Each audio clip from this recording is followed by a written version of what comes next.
Ladies and gentlemen, welcome at our day 2 of this wonderful event. I welcome you here in Antwerp, live from my home studio, as you can see, and we're ready to start day 2 of this wonderful event. First of all, I would like to say good morning, Houston, good morning, USA, because it's 8 a.m. where you are. So good morning to all of you. Just to feel your pain, I took a little coffee so I can join you in having your breakfast coffee. Good afternoon, Antwerp. Good afternoon, Europe, because you're also, well, connected to this session. And like yesterday, it's 3 p.m. where you are. And I learned yesterday from Luc Arnouts, who was the moderator of our first roundtable, that we had an audience further up east. So for you, it's good evening already. So wonderful to have you in this live session. Like yesterday, you can send in your messages in the chat box, and I'm already just taking a look at what everyone is saying. Hello from Singapore. Wow. Good afternoon from Antwerp on behalf of Flows. Hello from Knokke-Heist, which is also a very, very nice place. And hello, everyone from cloudy Antwerp. There we go again with the weather. So the weather report. It's also, yeah, it's cloudy in Antwerp too. What did we do yesterday on day 1? Ladies and gentlemen, we had some inspiring people who had a message in a video. We had Jean-Arthur Regibaud, ambassador of Belgium to the United States. We had Bart de Wever, mayor of the city of Antwerp. We had Sylvester Turner, the mayor of the city of Houston, who all wished us a warm welcome at this event. And we had Jan Bonmeester, president of Flanders, who wished us all the best. And then we had Flanders Investment and Trade CEO Claire Tillekaerts, who explained to us that investing in this new collaboration is really key towards a sustainable future. And then we had Bob Harvey with a wonderful inspirational video about Houston, which really gave me a lot of ideas about, well, I need to go there. Then we had 3 roundtable discussions. We had the roundtable about Antwerp, the EU Green Deal investment opportunities. Then we had Houston and Antwerp, hydrogen and carbon capturing pioneers. And then we went live to Houston, where we talked about the energy capital of the world, which was truly inspiring. We got a lot of feedback in the chat box that it was a wonderful day, and we hope that we can inspire you also in this day 2. Like I said, questions, you can put them in the question tab. We can answer them right away, or if we need some more time, we will come back to you later on with an email. For all the other messages, please send them in the chat box. If you have a technical issue, send it in the chat box or press the help button, and then some superhero from Livestorm will come to the rescue. What is the focus of the day today? Today we're going to talk about just Antwerp and the Flanders region. We're going to talk about Houston a little bit more. We're going to talk about the great partnership between those 2 cities. We're going to talk about financing and funding clean tech projects. We're going to talk about the next gen district, which is something really cool. You have to see that. We're going to talk about startups and joint venture opportunities in Flanders and Houston. And we're going to talk about sustainable incubators. That's on the program. We have like 20 speakers in total, which is going to be truly amazing to have them all do their presentation during this session. First of all, we're going to give you a clear overview of the different parties involved. We're talking about Antwerp and Flanders. We're talking about the partnership between Antwerp and Houston. And of course, we're going to talk about Houston as a city itself, the energy capital of the world. And we would like to do that. First of all, we're going to situate Flanders and Antwerp. For those who don't know where that is and what the opportunities are, I'm going to give the floor to International Business Account Manager at the City of Antwerp, Kathleen de Nijer. She works with the City of Antwerp. She is an experienced international business manager with a demonstrated history of working in the import and export industry. So, Kathleen de Nijer, the floor is yours.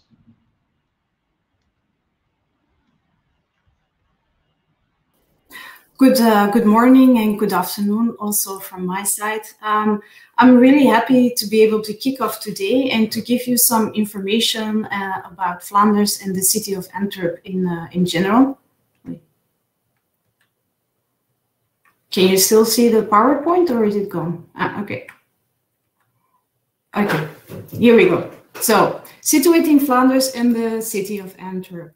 So first of all, Flanders is the northern part of Belgium, of the federal state of Belgium. It's the Dutch-speaking part. Brussels is the capital of Belgium, and it's also the capital of the European Union and the headquarters of a lot of international organizations, such as, for example, NATO. Although small in size, Flanders is economically very strong and is the ideal gateway to Europe in all major European capitals. It is highly connected by road, by rail, by air, and by sea to the rest of the world. Now in Flanders, you can find world-class universities and research institutes. You can find highly educated and multilingual talent, and it's the ideal location to set up your business in the EU. Some of the important cities in Flanders are, for example, the university cities of Leuven and Ghent and the historic city of Bruges. But let me take you to the city of Antwerp first. It is the largest city in Flanders, but although it is the largest city, it has a modest number of inhabitants, 525,000, more or less. But nevertheless, it is home to 178 different nationalities, which give it a very diverse and international feeling to it. It has a dense ecosystem, everything is located close to each other, but most of all, it is an economic powerhouse. And that economic powerhouse, of course, we already heard it yesterday on several occasions, is created by the second largest port in Europe, the Port of Antwerp, and of course, the #1 integrated chemical cluster in Europe, #2 in the world, just after Houston. But Antwerp is more than a historic city center with a port. Antwerp has always had the urge to excel, the urge to explore and to innovate. And that is also why it is a hotspot for innovation. And then we are not only referring to innovation in, for example, the sustainable industry and the Cleantech subjects of today's seminar, but also in digital innovation and in health. Let's zoom in on the digital innovation for just a second, because this has been booming. The Antwerp ecosystem has been booming for the past years.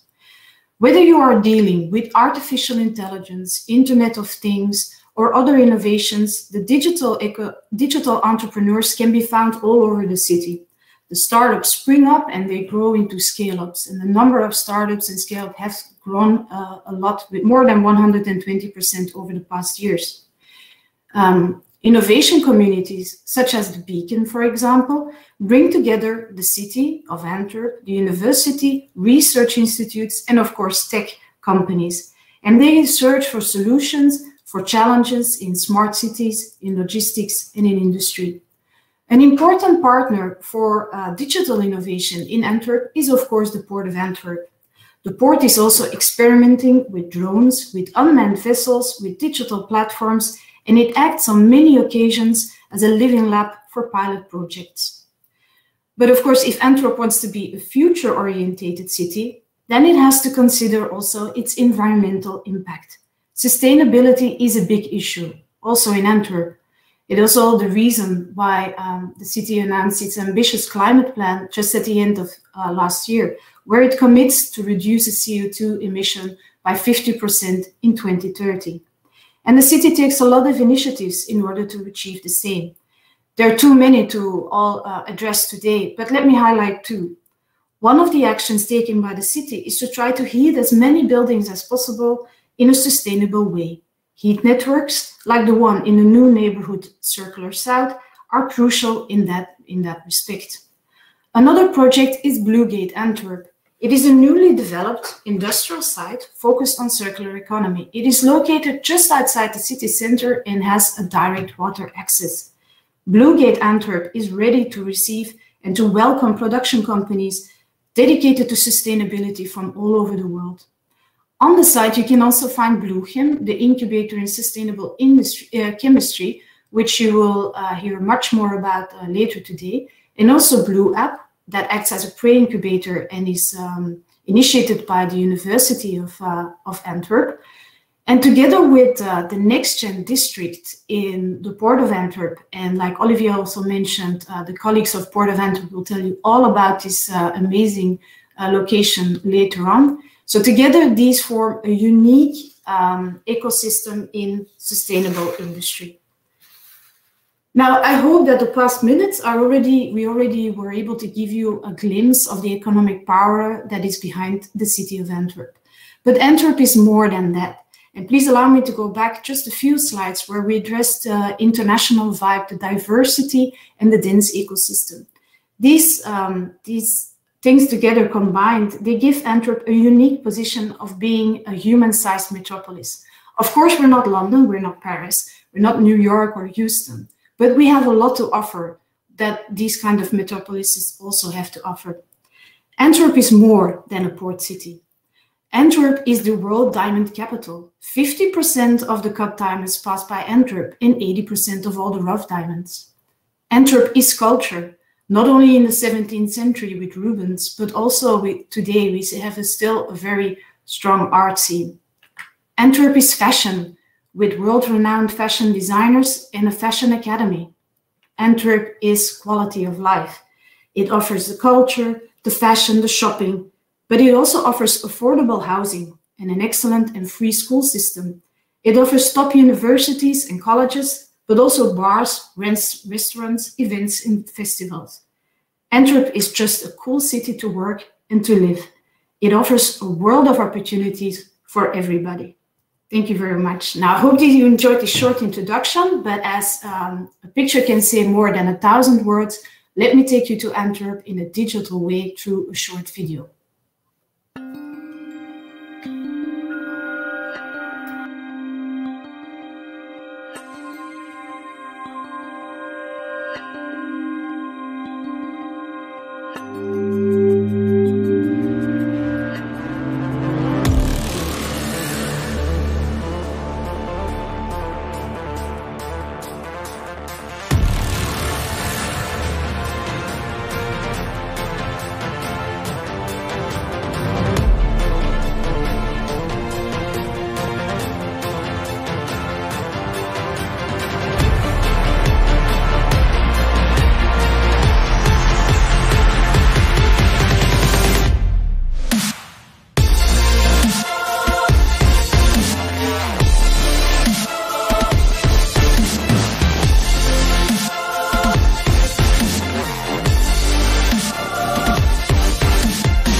What a wonderful city, ladies and gentlemen. That's my city. That's Antwerp. Thank you very much, Kathleen de Nayer. And there's a lot of discussion going on about beer, chocolate, and more beer and mayo on my friet.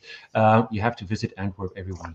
I'm almost ready for my next guest, ladies and gentlemen. Let me give him a short introduction. Jose Bechero, he joins the partnership of Greater Houston Partnership with 15 years of experience in business and project development, with a majority of his work centered in the energy and clean tech areas. He holds a Bachelor of Arts in Economics from the University of Texas at Austin and a Master of Arts in Energy and Earth Resources from the Jackson School of Geosciences at the University of Texas at Austin. Wow. He's a recent winner also of the Austin Under 40 Award for Energy, Clean Tech, and Environmental Services. Congratulations to you, Jose. I give you the floor to talk to us about the Greater Houston Partnership. The floor is yours. Thank you very much, Olivier. I appreciate the kind introduction, and that was a great overview video on Antwerp, by the way. That was very, very inspiring. So today I'm going to quickly give you an overview on what we're doing in Houston to transition our energy economy. Houston, Texas, as you already know, is the energy capital of the world, but we also are taking great strides in becoming the energy transition capital of the world. So I will share with you some details on that today. First of all, from what most think of Houston as the energy capital of the world, there are very good reasons for that title. First of all, Houston, Texas, we have actually 25 Fortune 500 corporate headquarters, but 19 now. We just announced just last week that NRG is relocating their headquarters to Houston. 19 Fortune 500 energy corporate headquarters. So we continue to grow and adding more energy companies to our ecosystem. We already have over 4,600 energy companies, 250,000 energy workers. About a third of our regional GDP is derived from the energy sector.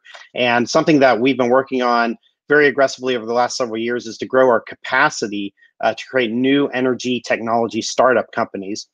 So we've actually been recruiting startup development organizations and incubators and accelerators. So we have over 50 currently in Houston. The reasons why we are leading the world in energy transition is first and foremost our talent. We have a critical mass of energy engineering talent and industry expertise. We have world-class energy research institutions with Rice University and University of Houston. We also have robust energy capital available with venture capital, private equity, project finance firms, which are increasingly shifting to ESG, clean tech, renewable energy investment opportunities. We also, because of our massive energy sector, we can quickly, we have the ability to quickly upscale new digital technologies and energy 2.0 innovations to the requirements of the global energy industry. Because of our work in creating a new startup capacity, we've created a landing pad for new clean tech and energy 2.0 startup companies. We also have a world-leading climate action plan that was unveiled by the mayor of Houston just over a year ago that's creating new market opportunities for energy 2.0 companies with very specific goals in that plan. Houston is also one of the fastest growing cities in terms of population growth, renewable energy development, and resilient infrastructure projects. For example, in the 12-county Houston region, which is approximately 100-mile radius around Houston, we have over 6 gigawatts of solar and energy storage projects that are under development right now. This translates into approximately $6 billion in capital investment and about 6 gigawatts of energy capacity. So we're very excited about the development in renewable energy. We also have a large base of clean energy companies in Houston. We have over 200 total clean energy companies, 100 solar companies, 30 wind energy companies, and over 80 digital technology companies that are designing new data analytics, remote sensing, cloud computing, AI, and machine learning technologies that are being adopted by the energy industry.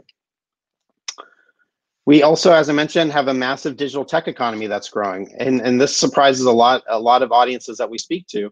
We actually are the largest digital tech economy in the state of Texas, one of the largest in the United States. We have almost 9,000 tech-related firms. This is a $28 billion impact to our regional economy.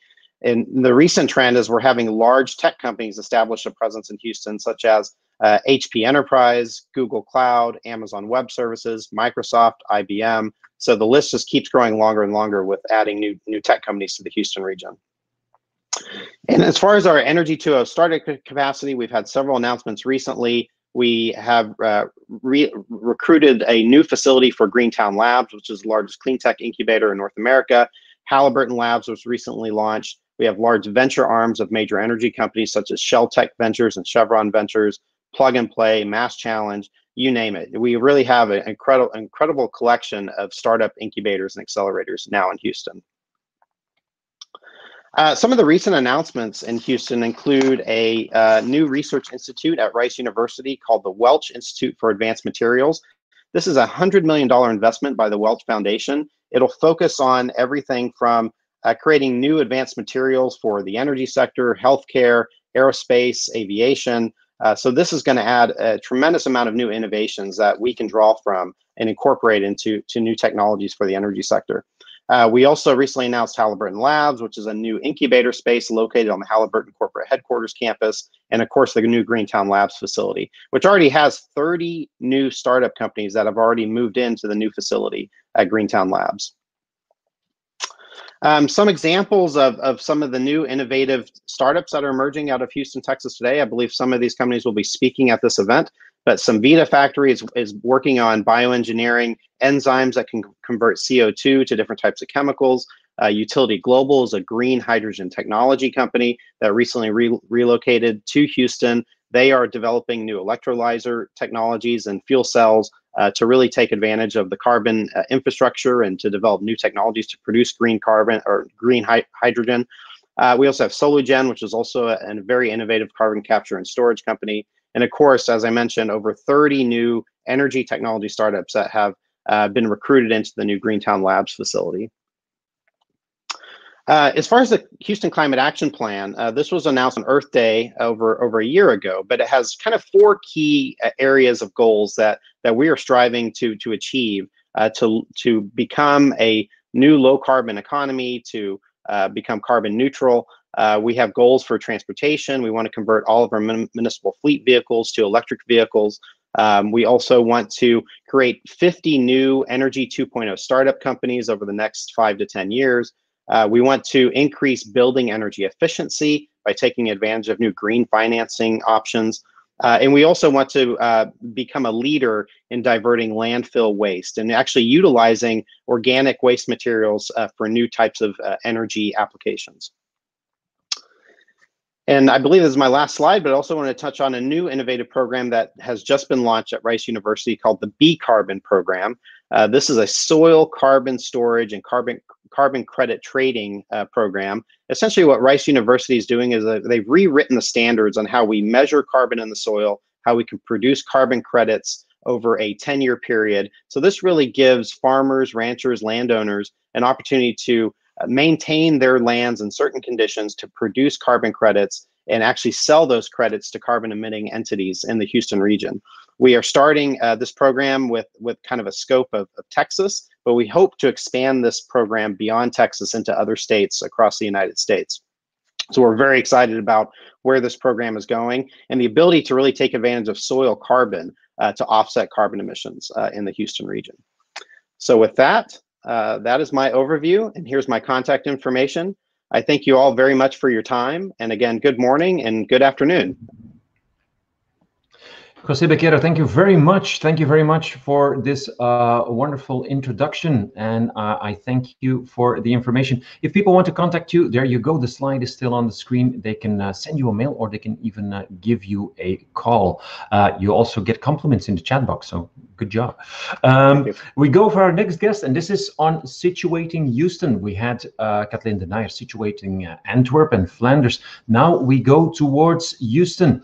We have an internationally recognized leader in building and managing complex global relationships. Through 25 years of operations in diverse global economic and political environments, he has managed large teams and advised CEOs, C-suite executives, and senior government officials on critical political and business matters to shape policy, inform investment decisions, mitigate risk, develop communication strategies, and increase return on investment. I give the floor to Director of Trade and International Affairs of the Mayor's Office, Mr. Christopher Olsen. Thank you very much, and good morning all, or good evening, depending on where you are. I do not have slides today, just because I know Jose would have some fantastic ones, and after the video that Bob Harvey showed, there's only so much that I can do. But it's an absolute pleasure to join you all today. I really want to thank the organizers and all of the attendees for this event. In the chat box, seeing such a global audience, I think, reflects just that global reach that both Houston and Antwerp have to the rest of the world. I really want to thank my colleagues, both Kathleen from Antwerp and Jose from the Greater Houston Partnership, for their comments. As they laid out some of our great economic aspects of our Houston 2.0 energy strategy, as well as aspects of our climate action plan. To introduce myself, as was noted, under my role under Mayor Turner's leadership is both kind of serving as the foreign minister and the trade minister for the city of Houston. In these roles, I manage foreign government affairs and coordination with international organizations. And I also lead attracting foreign direct investment to Houston and promoting Houston exports to a global marketplace. And although these 2 days of discussions have certainly focused on a lot of the technical and business aspects, what I'm going to try to do is reintroduce Houston to this audience, as well as Houston's value proposition of why we're a great place. And I hope I can come at it with a little bit of knowledge of Antwerp. It's one of my favorite cities in the world, and I spent a summer studying economics at the University of Antwerp. So it's certainly a city that's near and dear to my heart. But the story of Houston starts back in 1836, not nearly as old as Antwerp, when 2 brothers stepped ashore on the Buffalo Bayou from New York City and decided that this could be the new place and a new hub for both trade and an export market. They saw Houston's potential as an import and export center connecting the rich middle of the United States to markets around the world. And it also really reflected the entrepreneurial spirit of what became. As you saw in Bob Harvey's video, you know where Houston's located. We're on the Gulf Coast. But from these humble beginnings, the city of Houston's become the 4th largest city in the United States and the most diverse city in our country, where 1 in 4 residents are foreign born, of our 2.3 million and 6 million in the region. We have more than 140 different languages that are spoken here, and Houston is home to 94 foreign diplomatic missions, which is the 3rd largest consular corps in the United States, and we continue to grow. So what started as this small regional trading post on the Gulf has really grown into a global capital for energy, life science, manufacturing, logistics, aviation, and aerospace.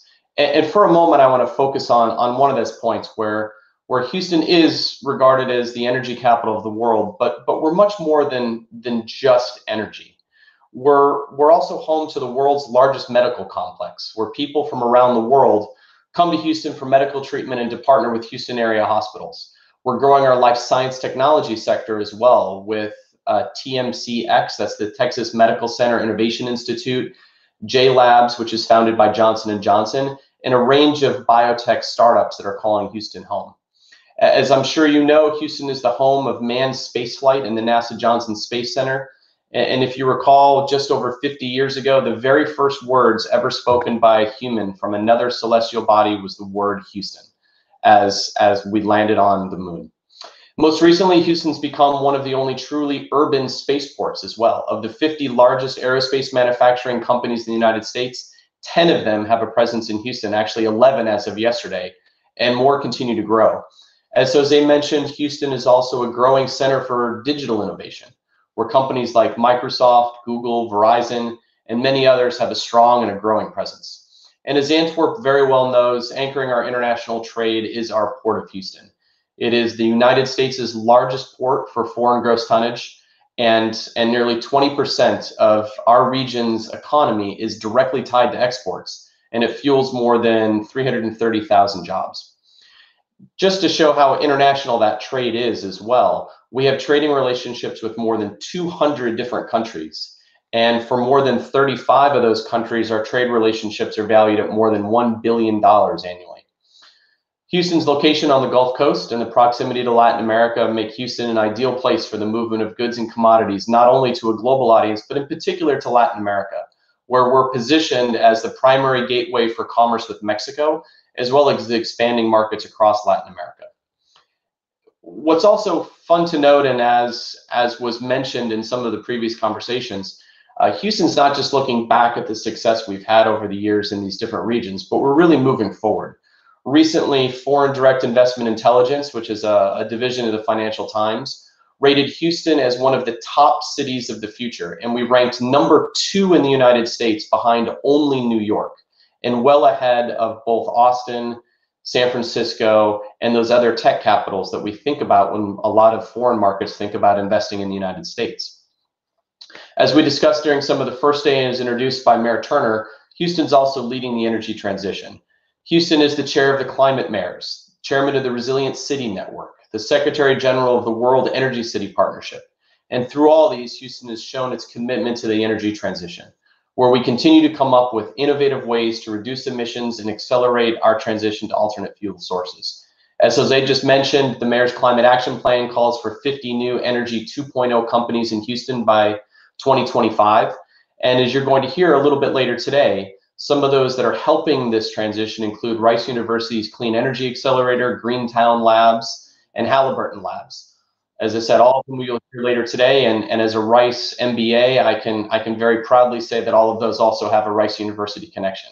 But through their work and the work of many others, we are well on our way to reaching that goal. Innovation is and will remain at the forefront of Houston's economic development and energy transition efforts. But to accomplish these goals, we need to continue cooperation with both industry and our international partners. As the energy capital of the world, it means working together with our existing energy industry to do this and to accomplish these goals. Houston's global economic is one of the strongest competitive advantages that Houston has.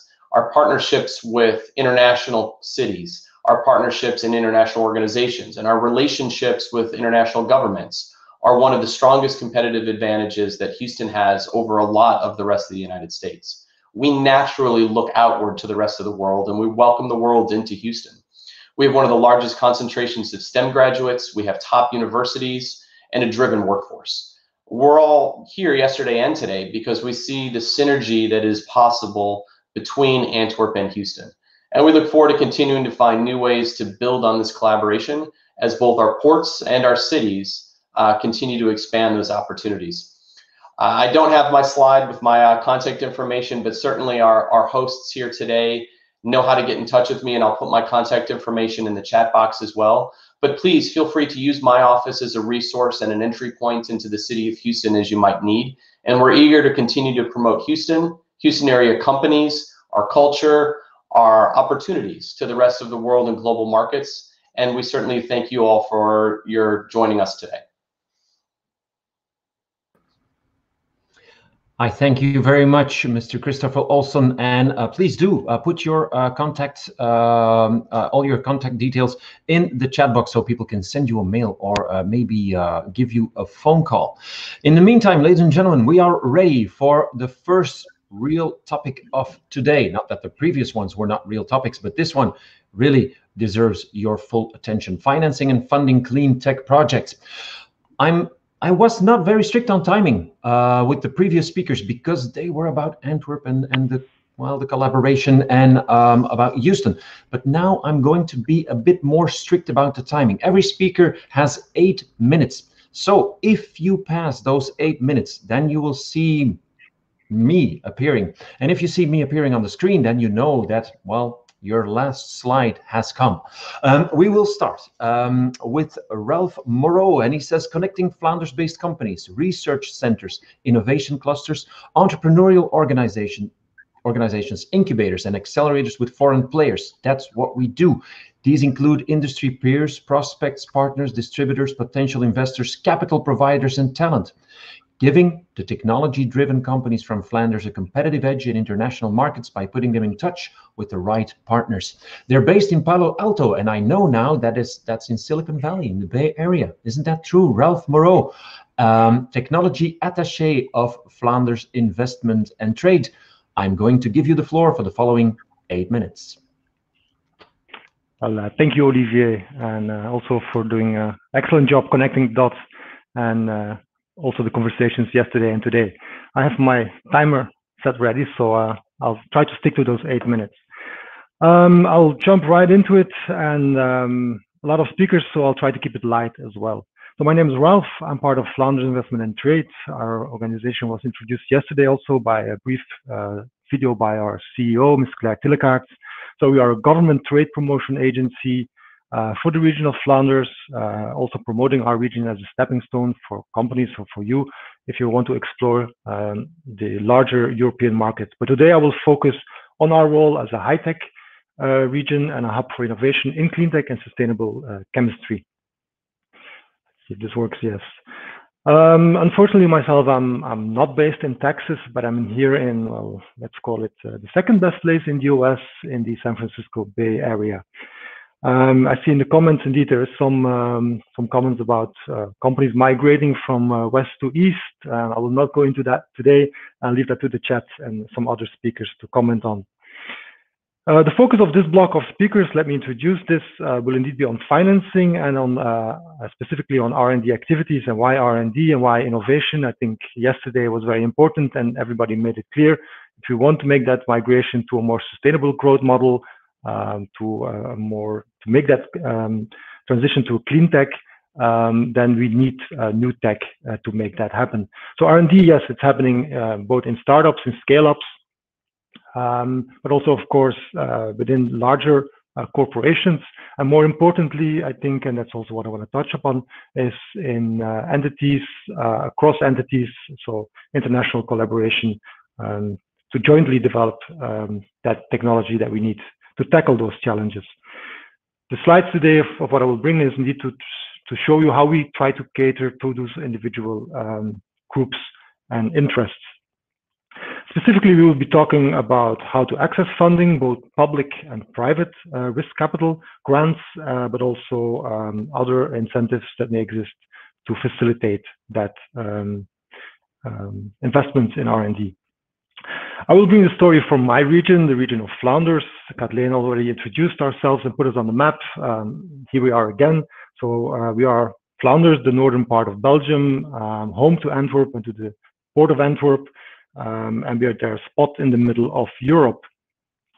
In order to tell you why we are so generous, and I will come to that, as a region with our R&D incentives, our cash grants, but also tax incentives, I have to tell you a bit more about our region.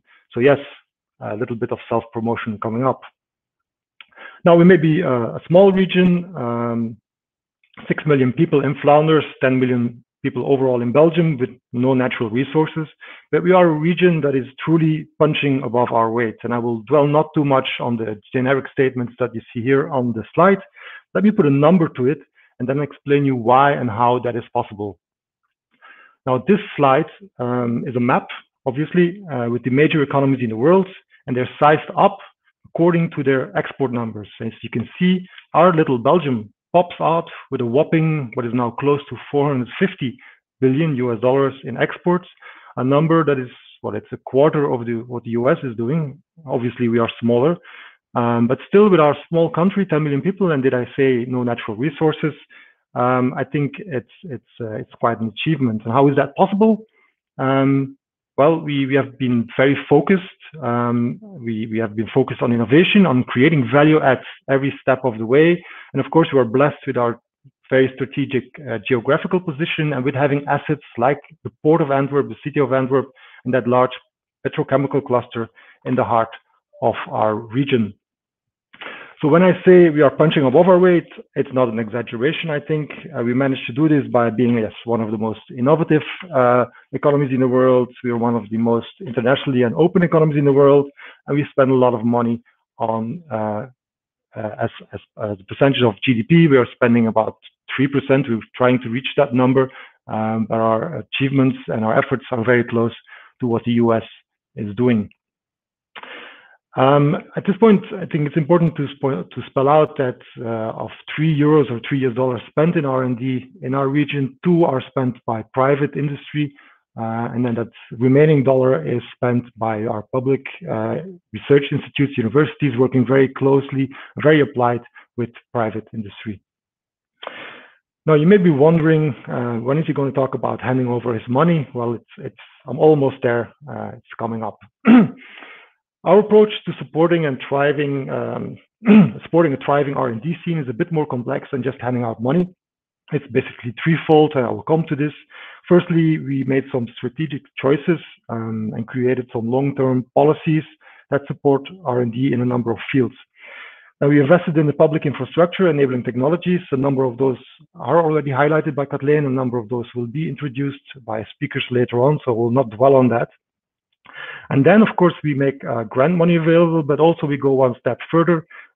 We try to be even more structurally supportive by friendly tax incentives to help you hire talent, run your company, and make sure that you can safeguard as much of your profit from IP and patents at the end of the ride. We have a wide range of grants. I will skip forward. On the left, you see the whole range. I will not go into this, just focus on this one specifically. This one is about, has a budget of about €400 million, so that's about $500 million US. And that is specifically for R&D activities all the way to TRL 8. And because at our scale of our region, we work very closely and very personally with our companies together, the success rate of getting this kind of grants for this kind of R&D activities is very high, and it's actually close to 90%. Important to point out that while we think we are very generous, Europe's pockets are even deeper with, for example, the Horizon Europe program for collaborative R&D, and they sit on a budget of almost €100 billion. So that's an impressive amount of money. And how do you plug into that? Well, eligibility changes with each call, but having a presence in the EU member state, say Belgium, is often a prerequisite. And we would, of course, be very happy to host you in Flanders, to assist you in finding a location, but also to give you a place in our ecosystem and help you apply for those EU and local grants.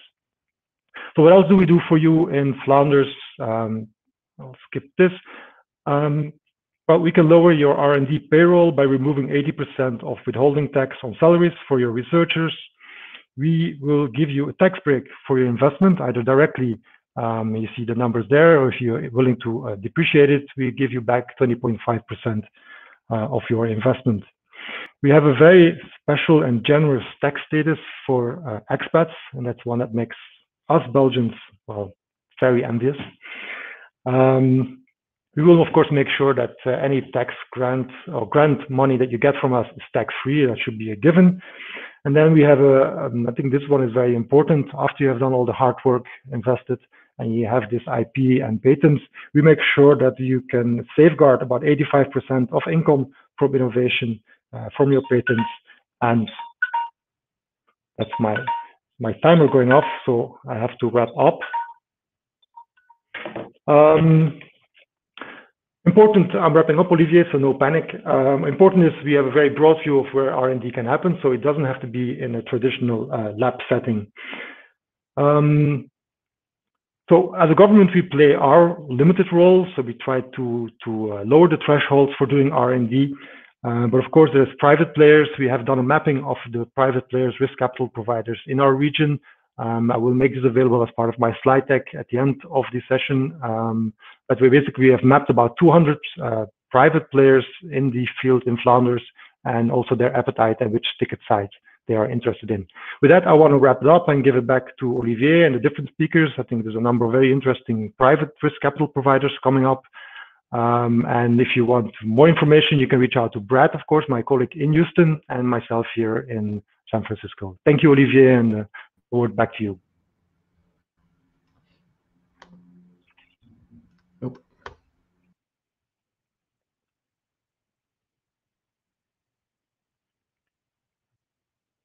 think you're muted.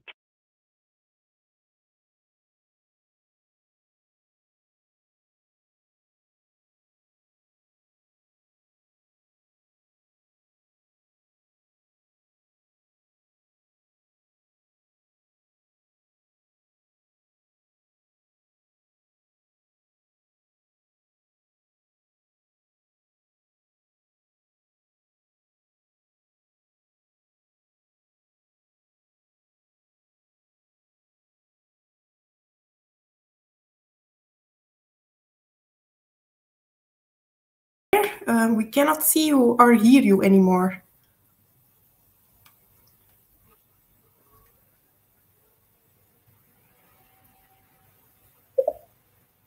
I think Olivier has lost his internet connection for the moment, so let's just go on to the next speaker, which is John Doherty, the director of Raymond James Investment. Hello, John. Hi, good morning. Hopefully everybody can hear me. I'm John Doherty. I'm a director with Raymond James Investment Banking. I help co-lead our renewable energy and investment banking and Cleantech investment banking practice. My goal today, I've been asked to talk about just how an investment bank can fit into the renewable energy and Cleantech financing landscape, and give you a little bit of an overview of Raymond James and exactly what we do.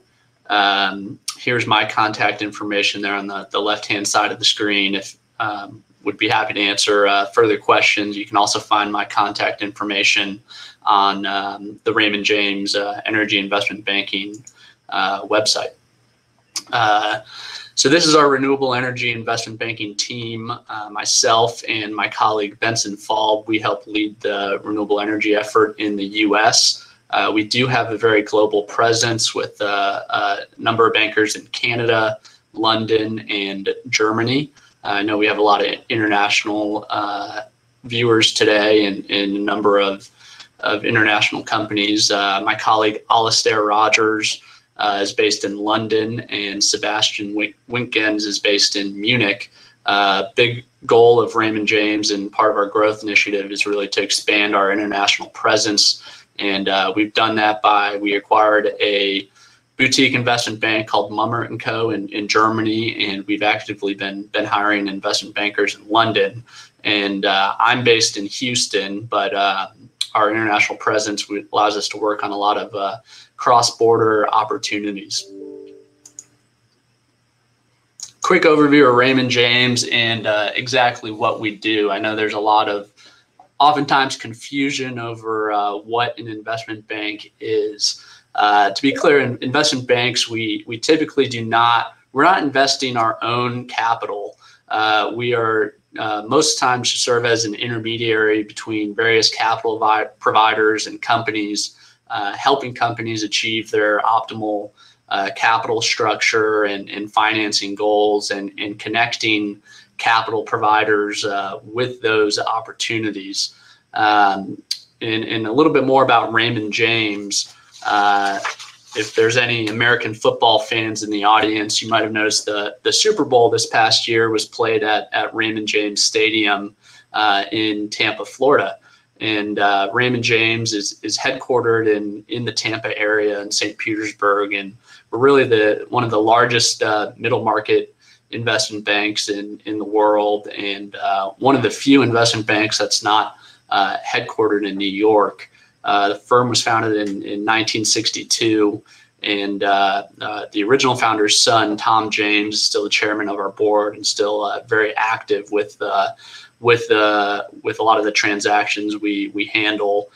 Despite being nearly 80 years old, still plays a very active role. We've been public since 1983, and we have over $1 trillion in client assets under management. We have the fourth largest retail distribution arm in the United States, which is one of the key advantages that we have as a firm.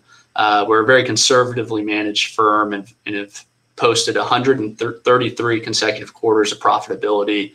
I think we are the only investment bank that can say that through the various financial crises over the years. So I sit within the energy and clean tech investment banking group in Houston. We also have bankers that cover virtually every industry. But what we specialize in is representing companies that are looking to do mergers and acquisitions or tap the equity capital markets. This can take the form of doing an initial public offering, or if you're already in a public company, raising additional equity capital through the public markets. We help position the company, guide them through the process, really develop the story and strategy that's going to be receptive to Wall Street and public investors, and then ultimately connect the company with buyers of the stock. We also do debt capital markets, that is raising capital via the form of bonds or senior notes, and we do that both in the public and the private markets. We also do recapitalization and restructuring transactions as well. So our energy group, we're the second oldest investment banking group within the firm, started in 1994. We've advised on over 245 M&A transactions and have led over 650 equity capital markets transactions. Between the US and Canada, our group has about 40 professionals, and we also cover about 160 public companies through our equity research group. You know, we call them tombstones on the right, a number of deals that we've worked on recently, the most recent of which is the initial public offering of FTC Solar. That's an Austin, Texas-based manufacturer of solar array tracking systems. They just completed a nearly $300 million initial public offering a couple weeks ago. And, you know, a big part of U.S. investment banking activity over the last 12 months has been through the form of SPACs, and it has been a way for many renewable energy and clean tech and electric vehicle companies to become public. Over the last 12 months, we just took a SPAC public called Warrior Technologies Acquisition Company. We led that transaction, helping them raise $276 million. But we've, you know, other companies we've been involved with, very active in the solar and renewable space. Renesola is an international solar developer. Sonova is one of the leading residential solar companies. And Northern Genesis was another SPAC. They merged with electric vehicle bus company called Lion Electric. And I've also done a number of transactions with Ballard Power Systems here, which is a fuel cell company. So on the M&A side, we're one of the leading middle market M&A advisors. We've done, the average size of our transactions is $215 million, to give you a sense of scale. We've done over 40 deals in the last 4 years in the $250 to $500 million range. We typically work on the sell side, with 75% of our transactions being on the sell side, meaning we are representing the company that is seeking to sell to. It can either be a private equity firm, it could be another company, or a public company. We work with many private companies. Over 72% of our clients on the M&A side are private companies, and roughly 28% are public.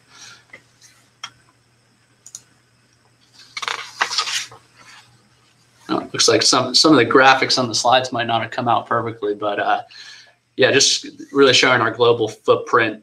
We've got bankers in the US, Canada, London, Europe, also a small presence in China.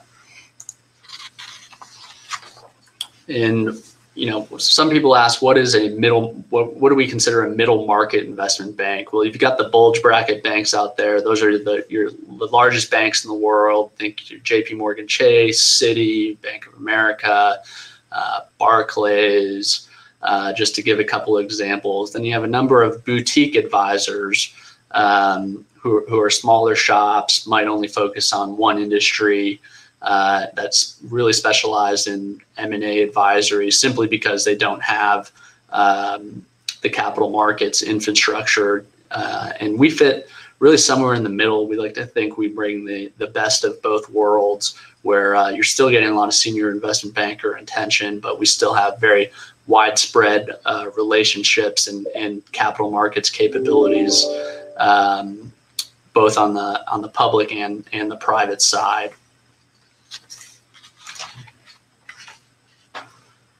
Quick overview of our equity research group. Equity research, these are your sell side analysts that you might often see on CNBC or Fox Business News, giving their outlook for various industries. Pavel Mulchanov is our renewable energy and clean tech analyst. He's been following the industry since 2006. Very influential analyst, and what he publishes can often move stock prices, as we've seen in the last couple of weeks. Very widely followed. He covers a number of renewable energy and clean tech companies, everything from electric vehicle companies to smart grid energy efficiency companies, renewable fuels, hydrogen fuel cell companies, solar panel manufacturers, and solar developers. So probably what's most relevant to this audience is our private capital solutions capabilities. This group specializes in raising private capital for growth companies. Want to be clear, we don't typically really raise capital for companies that are more the venture stage. That's just not where our relationships are. Where we can be the most helpful is for companies that already have significant revenue, the technology is already commercialized, and are really looking to scale their business through the growth phase. This group's based in New York, led by Jeff Richards. This is our product group. So my group, we handle the client relationship. We're really the energy industry experts. And then the private capital solutions group has the more extensive relationships with a lot of our capital providers, and has more frequent discussions with them over exactly what they're looking for, the type of deals they're interested in, how those investments should be structured. We raise everything across every source of capital across the capital structure, everything from structured equity to mezzanine to your traditional debt capital, for ABL facilities. leverage senior debt, unitranche, second lien. We're capable and have relationships across the entire capital structure. Our typical sources of capital, we work with a lot of private equity groups, alternative lenders, pension funds, family offices. We also have the ability to tap into ultra high net worth individuals. A couple of years ago, Raymond James acquired Alex Brown, which was the ultra high net worth management group out of Deutsche Bank. How we work. So raising capital for any company can be a very time intensive endeavor. And what we do is really try to take the burden of that off companies. We spend the time up front to learn your business, front to back, prepare all the marketing materials, and really structure the story and structure the investment to save you time. I think I'm running up on my time here, but we have deep relationships with global investors. We have master NDAs with over 1,000 capital providers, both on the public and the private side. And to the extent you have financing questions in the clean tech or renewable sector, please feel free to reach out to me. And thank you all for letting me join. Yeah, Mr. Doherty, I'm so sorry to have to interrupt you with this wonderful presentation. I'm also very sorry that I couldn't give you the right introduction because my computer had some difficulties. So my apologies for that. I will send you the nice introduction via mail, if that's okay for you.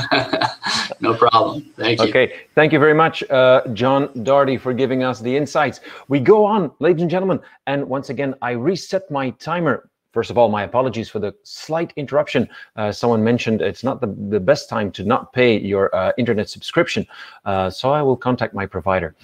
We go on with, more investment news. Once again, I reset my timer to 8 minutes, and we go to 547 Energy. Jeff Muir, he focuses on sourcing, evaluating, structuring, and executing private equity investments for 547 Energy on the onshore and offshore wind, solar, battery storage, green hydrogen, and broader energy transition space in the US, Europe, and Asia. So, the Vice President of 547 Energy, I give you the floor, Mr. Jeff Muir. Thank you very much.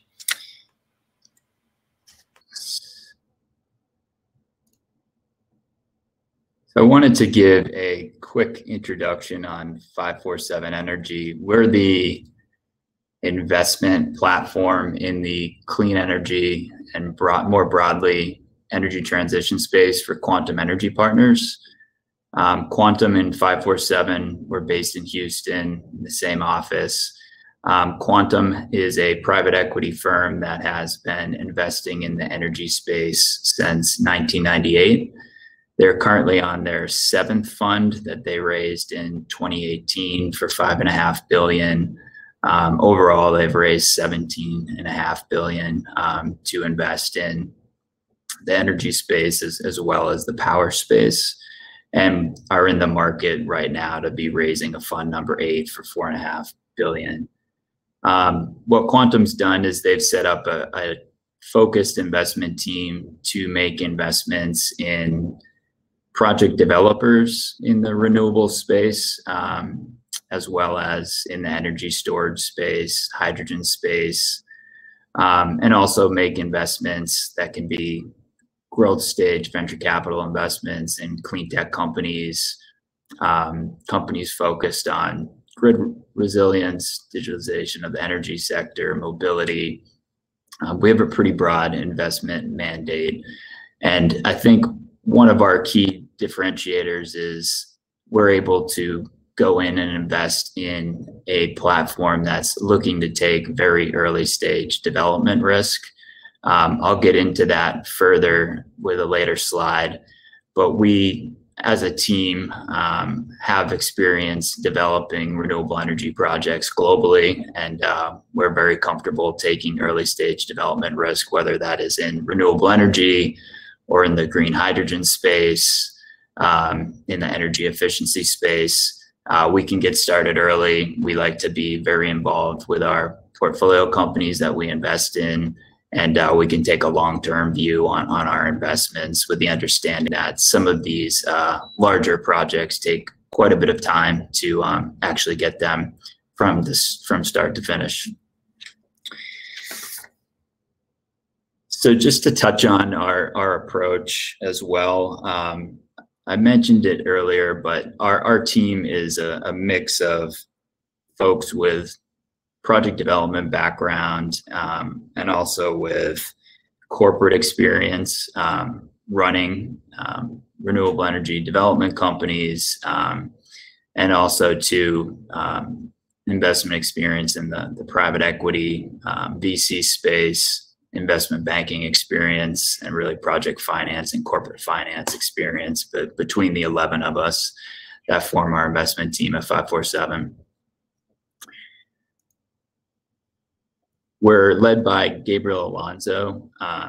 He was the CEO of EDP Renewables in North America, which he founded about 10 years ago, and grew that company to have 6,000 megawatts of solar and wind projects in Canada, the US, and Mexico. Through that experience, you know, he's been able to really understand what it takes to go into new markets and be able to develop projects in those markets. And we bring that experience, you know, to our portfolio companies. And we like to take, as I mentioned previously, early stage risk. And we think we can provide kind of that area of the investment piece that a lot of times investors cannot go that early. They need to come later in the process. To give you an idea of some of the investments that we've made to date, our largest portfolio company is ConnectGen. They're also based in Houston. They were founded in 2018. Their focus is on wind, solar, and battery storage. And quite a few of their projects are hybrid projects as well, that have wind plus storage, solar plus storage, or sometimes a combination of all three. They've focused on areas in the US where it's generally harder to develop projects due to permitting and interconnection timeframes. They've been very successful in their first 3 years. They have 300 megawatts operational, another 230 megawatts that is going into construction. That's a solar project outside of Houston. Another 500 megawatts actually of solar outside of Houston that will start construction as well this year. And then they have 1,500 megawatts of projects with power purchase agreements that we'll look to build over the next 2 to 3 years as well. And that was a platform that we started from scratch, putting together the management team and building out the more mid-level and junior team over time. It's about a 45-person team right now and active throughout the United States. To touch on another one of our investments in Europe, a very similar focus. Air Solaire is the name of this company. They're going to be focused on onshore wind, solar, and battery storage throughout Europe. We formed this company in April. The CEO there is Andy Kinsella. He used to be the CEO of Mainstream Renewable Power. Really what their goal will be is to find local development partners in European country markets in the solar, wind, battery storage space. What we can do is we can provide the development equity, credit support, and also to assist with negotiating the commercial contracts, raising the debt for the projects, and ultimately look to acquire the project from that developer with milestone-based development fees paid to the developer as they assist us with the development of the project. But we can take on the construction and financing and ownership and operation of the project. So we're very actively looking to meet with developers based in Europe. We have select country markets in Europe that we focus on more than others, but you know, if there are folks on the line that are looking for a investment partner to provide development capital in the renewable space in Europe, that would definitely be worth a conversation with 547 and Air Solaire. And then another one I'll highlight is Blue Float Energy. So Blue Float is global in focus. They're our offshore wind platform. They have been really focused on floating offshore wind, although they will look at fixed offshore wind. Their management team has done one of the first floating offshore wind farms. It's the Wind Float Atlantic project that's off the coast of Portugal. That was one of the first ones that raised true project financing. And what we're doing right now is we're active in country markets in Europe, North America, Asia, and Latin America, starting from scratch, looking to develop offshore wind projects in those markets where we'll fund the development and look to be the long-term owner of those projects. Just to kind of touch on some of the other areas that we're actively looking for investments in, probably like everyone, we're looking at the blue and green hydrogen space. We also too, commercial and industrial or distributed solar. We really like that opportunity, and are actively looking at opportunities there in Europe. And just to close up, long duration storage is another area that we're very interested in. So I appreciate the opportunity to speak, and I'll wrap it up there.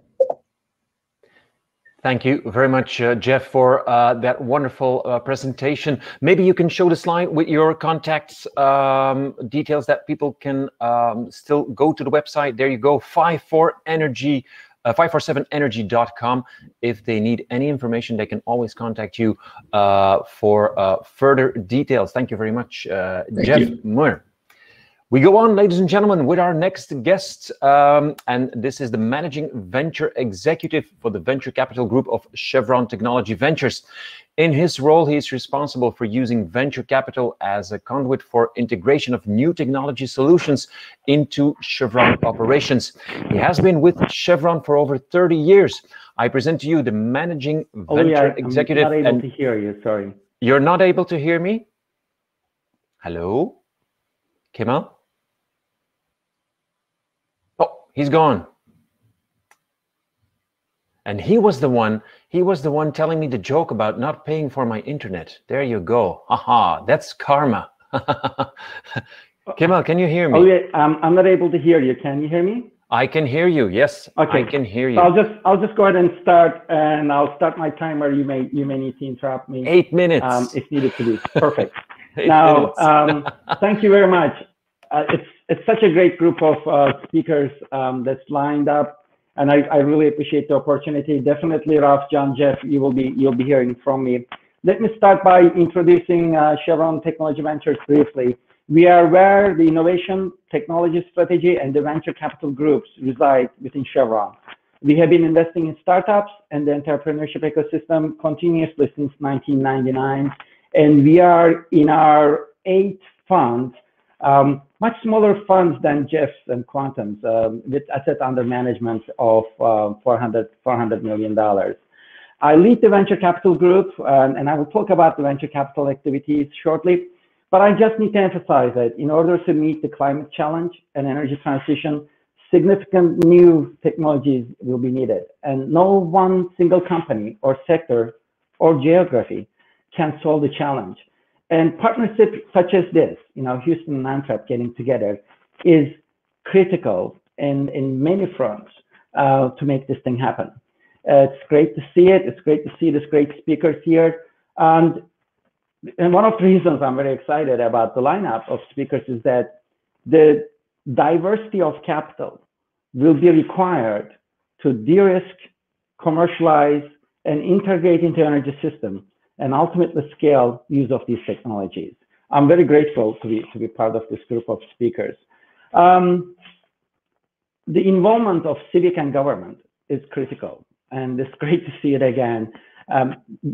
Setting the groundwork, bringing people together, And together with the philanthropic contributors, it's critical for the startup companies to walk through the value of that. And then it's very exciting to be part of it. The tech giants, these are the players that comes into the space as Google, Amazon, Microsoft, with their multi-billion-dollar commitment to support low carbon innovation, bringing their expertise into the partnership is significant. The mega funds, I'll bring quantum into it, and the private equity is important in scale up. The expertise that Jeff brings in the discussions is critical. And you already have seen it. The depth in private equity in Houston extends beyond exploration and production and into renewable energies. And it's great to be able to pull them in this challenge and work together. Again, Jeff, I'll be calling you. The role of strategics like Chevron is significant as well. And with this staying power to become enablers for hard tech, for the climate tech, strategics play an important role. We know how long it takes to overcome significant challenges in large project developments, and we are in it for the long term. You heard yesterday that many of the Fortune 500 companies call Houston home. Chevron calls California home, not that far away from Ralph, but we have 8,000 people in Houston, and Chevron Technology Ventures headquarters moved to Houston from California 8 years ago. I think that is another testament to the importance of Houston in the energy ecosystem. Chevron's energy transition approach has been developed to ensure that Chevron will play a leading role in the future in energy system as well. And it has 3 certain areas. Just looking at the slides there a little bit. First section area is to lower Scope 1 and Scope 2 carbon intensity in our assets. And we lowered it more than 20% since 2016. And this was a goal we had set for 2023. We met it earlier, and we set even more ambitious goals for 2018 and allocated significant capital to achieve that. Second action area is for us to increase the use of renewables and offsets in support of our businesses. They include renewable energy, like solar and wind, in operations to power the upstream. And in our downstream side, this includes renewable feedstock into our current products. And our third action area is to invest in low carbon technologies. These are technologies that are needed to enable the energy transition, finding solutions to emissions from manufacturing, agriculture, heavy duty transport, and other activities that require technical and commercial breakthroughs. Think of CCUS, hydrogen, emerging mobility. Think of EV charging, that investment with quantum, and changes to the power value chain. Think geothermal. Venture capital model fits very well in this collaborative approach. As Chevron, we have been investing in innovating solutions for over 23 years. Over those, we have made more than 100 direct investments, multiple LP relationships, and with those investments, about 80% of them, we had done field trials. 60% of the investments we have done become suppliers to Chevron. During this time, CTV's mandate to seek disruptive technologies and help incorporate them into our operations and business has not changed. We had renewable technologies in our early investments in 2000. Our Fund 3 had focused on renewable power, and our first carbon capture investment was in 2014. However, accelerating climate tech development provided additional opportunities, and we launched our Fund 6, Future Fund, in 2018. And earlier this year, we launched our Fund 8, which is Future Fund 2, 3 times larger than our first Future Fund, and with focus on energy transition technologies that are important to decarbonization of the economy. As I conclude my remarks, I'm checking and make sure that all of we have 1 more minute. I would like to thank being part of this group and highlight again the importance of new partnerships. It is great to see Antwerp and Houston working together, and I'm looking forward to developing additional partnerships with diverse group of participants in this forum and others. Thank you for the opportunity to be part of this event. Thank you very much, Kemal. Can you hear me now, Kemal? No, he cannot hear me. Yeah, but I'll just give you a thumbs up. Yes. And our next guest is already here, ladies and gentlemen. He is a chemical engineer from Delft University in the Netherlands. So we go from Antwerp, we go a little bit north. He has worked both in the corporate strategy consulting and startup world in chemicals, process, and water technology. He has worked for ExxonMobil and Shell, and as a CEO for several startups in chemicals and water technology. He also founded his own company in the US. He's a member of the Capricorn Sustainable Chemistry Fund team, and he holds board roles in several of the portfolio companies. Senior Investment Manager at Capricorn, ladies and gentlemen, Rob van der Meij. Thank you, Olivier. Thanks for this opportunity to speak here. I have a connection with both Houston and Antwerp. I think I'm in control of the slides. Yeah. I'll start with Houston. I graduated in Delft, worked in Amsterdam, the Netherlands for a while in different roles in AkzoNobel Catalyst when the company moved me to Houston, where I became commercial manager for the refining catalyst business. Many trips to Chevron refineries there, Kamal, so very well known with the system. Highlights in Houston were the birth of my daughter Juliet, so I have an American daughter, with all the tax complications that the global US system brings you. I've seen lots of the Houston Rockets game. I've also worked later on in Shell. Although I was officially based in the Netherlands, I spent about 50% of my time in the Houston office at Shell One Plaza and the Criterion office in the Woodlands at the time.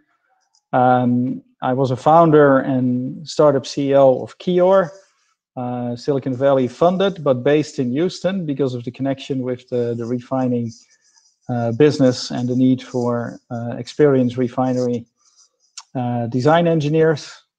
I am partner in a joint venture with a company near Houston in Alvin, Texas, Reactor Resources, that does services for the refinery industry. I played at around 35 different golf courses in and around Houston, and I've spent an enormous time at the George Bush and Hobby Airport. Earlier in February 2020, I moved to Antwerp. I went to the US for a month, came back to Antwerp, and got into the COVID lockdown. That's my Antwerp experience so far. So, Capricorn Partners, we are a boutique asset management firm. We manage 5 or 6 different venture capital funds and 3 listed equity funds. Total, we have about 700 million euros under management. We're partner-based, but we're fully licensed by the Belgian financial authorities, so the European financial authorities. I'll talk about our 86 million euro sustainable chemistry fund, but we also have a digital growth fund that also is very active internationally in companies that could also be US-based. The mission of our fund is we of course want to bring a financial return to our shareholders, but it must be with a significant sustainability impact. And we do it tech-based, and we want to make a positive impact to the world. The shareholders of our fund, Belgium is blessed with 3 different governments. So we have 3 different regional economic development funds as shareholders. We have the University of Leuven. We have 2 family offices. One is, of course, based from the beer industry, another one from the food and feed industry. We have a Dutch insurance company and a Belgian insurance company. And we have 2 corporates, Siam Cement Chemicals from Thailand and Toyobo from Japan. And through participation in a venture capital fund, they get exposed more to innovation and get a wider window on the world, especially in the sustainable chemistry world. Our current portfolio, I'll just give a quick overview. DMC is a company based in Boulder, Colorado. Intensified fermentation with super attractive economics and highly predictable performance. Avoid is a company where we reduce the density of polyethylene films. Selecta is high-tech enzymes for food and pharma. Virovet in the animal health world. Zeopor, a big link with Houston, lots of joint development projects with several of the big oil and catalysis companies there, where we can help to increase the yield at refinery and chemical processes. A new company that we created in Birmingham, Alabama, is Trillium Renewable Chemicals. It converts sugar into acrylonitrile, a renewable drop-in product. We've invested in prolupin, lupine proteins for new food ingredient. Black Bear is a recovery of carbon black from end-of-life tires. Big potential in the US. And reinforced carbon steel fiber thermoplast for the bike and automotive markets. As you can see, it's a wide range of topics, all centered around sustainable chemistry. What triggers our investment cases? It's the ID, the concept, the IP. It's the credible business model, the outlook for that. We don't mind to invest without such a business model in place, but at least that we can see one coming, and the capability to execute. And then, of course, all the other features like a good team, good financing, etc. But what we really look at is the disruption potential. DMC, for instance, it's predictable in the scale up. So from the micro fermentation to the 1 liter to the 5 liter to the 1500 liter to the 85,000 liter scale, we see the same yield under the same process conditions with the same time in the reactor. That makes the scale up of fermentation processes very predictable, and it produces drop-in molecules at very attractive cost. Another example is Trillium. Acrylonitrile is very dangerous to transport. So with the transport safety, by bringing distributed manufacturing, we reduce the hazard exposure, and we make a green drop-in molecule that goes into ABS, that goes into carbon fiber, that goes into acrylic fiber. So those are the kind of disruptions we look at. We dare to invest early. We dare to create it. Trillium did not exist. Spin out from Southern Research in Alabama, so we created it. We also do growth-based funding. So several of our portfolios, we invested in the growth phase. Right now, DMC and actually also Trillium will soon be in a fundraise. And for those who are interested in the conversion of tires back into carbon black and recycle that, Black Bear is also into a fundraising mode. We're pretty active investors. I always say, besides our money, you get me or one of my colleagues, which are the following people: Yvette, Ludwig, myself, Daniela, and Wouter. We understand finance, but we're not financial specialists. We all come from the chemistry, chemical engineering, or biotech background. We have a mix of entrepreneurial, institutional, and research experience. So we understand what's going on in a startup. We understand the difficulties since we've worked on both sides of the table as a team. That's all I wanted to say. Our contact information is here. And for everybody who is interested, we're happy to talk to you. And I think I stayed well in time with 4 seconds to go, Olivier. You did, Rob. Really, a lot of respect to you, and thank you very much for this nice presentation. You're already getting calls. There you go. No, that's my timer. Okay. I thought you were so successful that they were already calling you. I especially like the yada, yada, yada in your presentation. Keep up that spirit. I like that very much. Ladies and gentlemen, let's go to our next part, and that is the Next Gen District. Kathleen talked to you about it in the beginning. It was this roadmap that looked really, really space. Well, the Port of Antwerp is going for a CO2 neutral port by 2050, and to reach that goal, it's not only combining forces with both its industrial and its logistics stakeholders, it's also making space for projects that are 100% focused on circular economy. And Next Gen District is such a place for pioneers, for game changers, and for forward thinkers. We're going to talk about change leaders, industry innovators, and startups. And for this, I'm going to give the floor to Business Development Advisor of the Port of Antwerp, Mr. Dries van Gelebe. Dries, the floor is yours for the next, let's say, 20 minutes. Is that okay? Well, Olivier, if you can hear me. I can hear you loud and clear. Okay. Well, I'm going to sacrifice myself a little bit for the sake of the program, as we are already a little bit behind on schedule. Yep. I'm going to cut my time in two. So I've done this presentation many times before, so I'll try to pick the best parts and keep it to a very spot-on elevator pitch. All right, the floor is yours. Thank you very much, Olivier.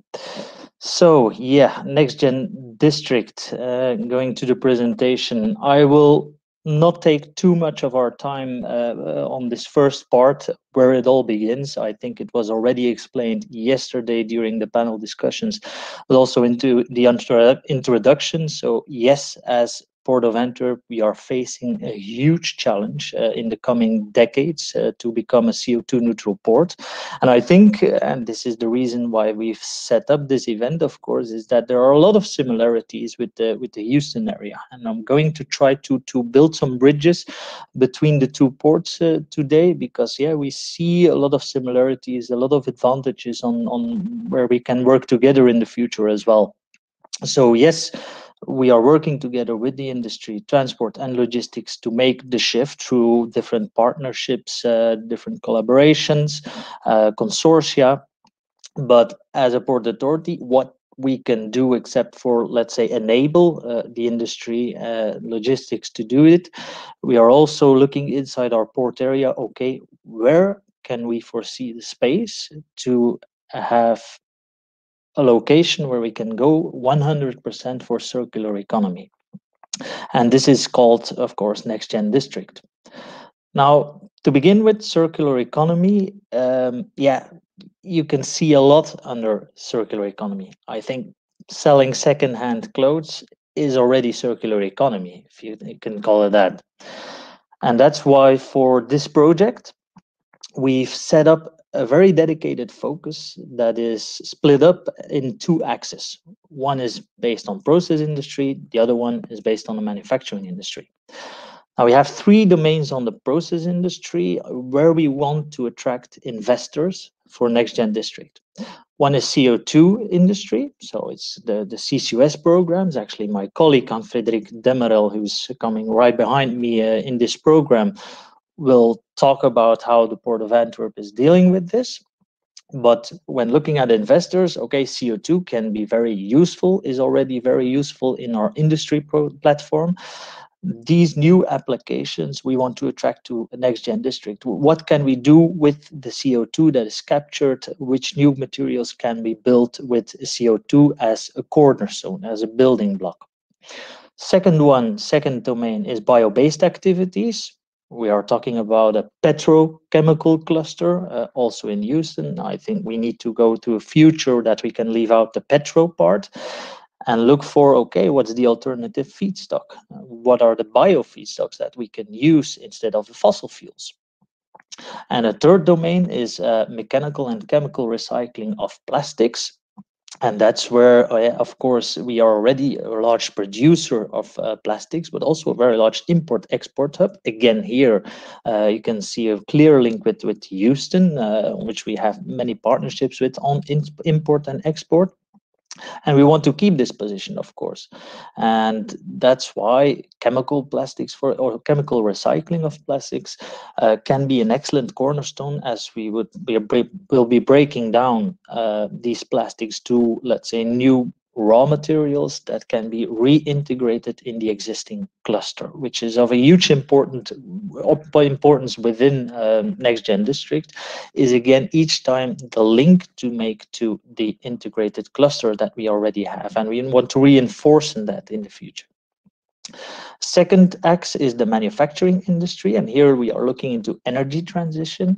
And again, okay, we have the feedstock, fossil fuels that we need to replace in the future, but also our energy needs to come from somewhere. And we are already a large onshore energy platform in Antwerp, and we want to reinforce that by attracting technology in hydrogen economy and battery technology, and offer these companies, the young companies, a place in Antwerp at Next Gen District.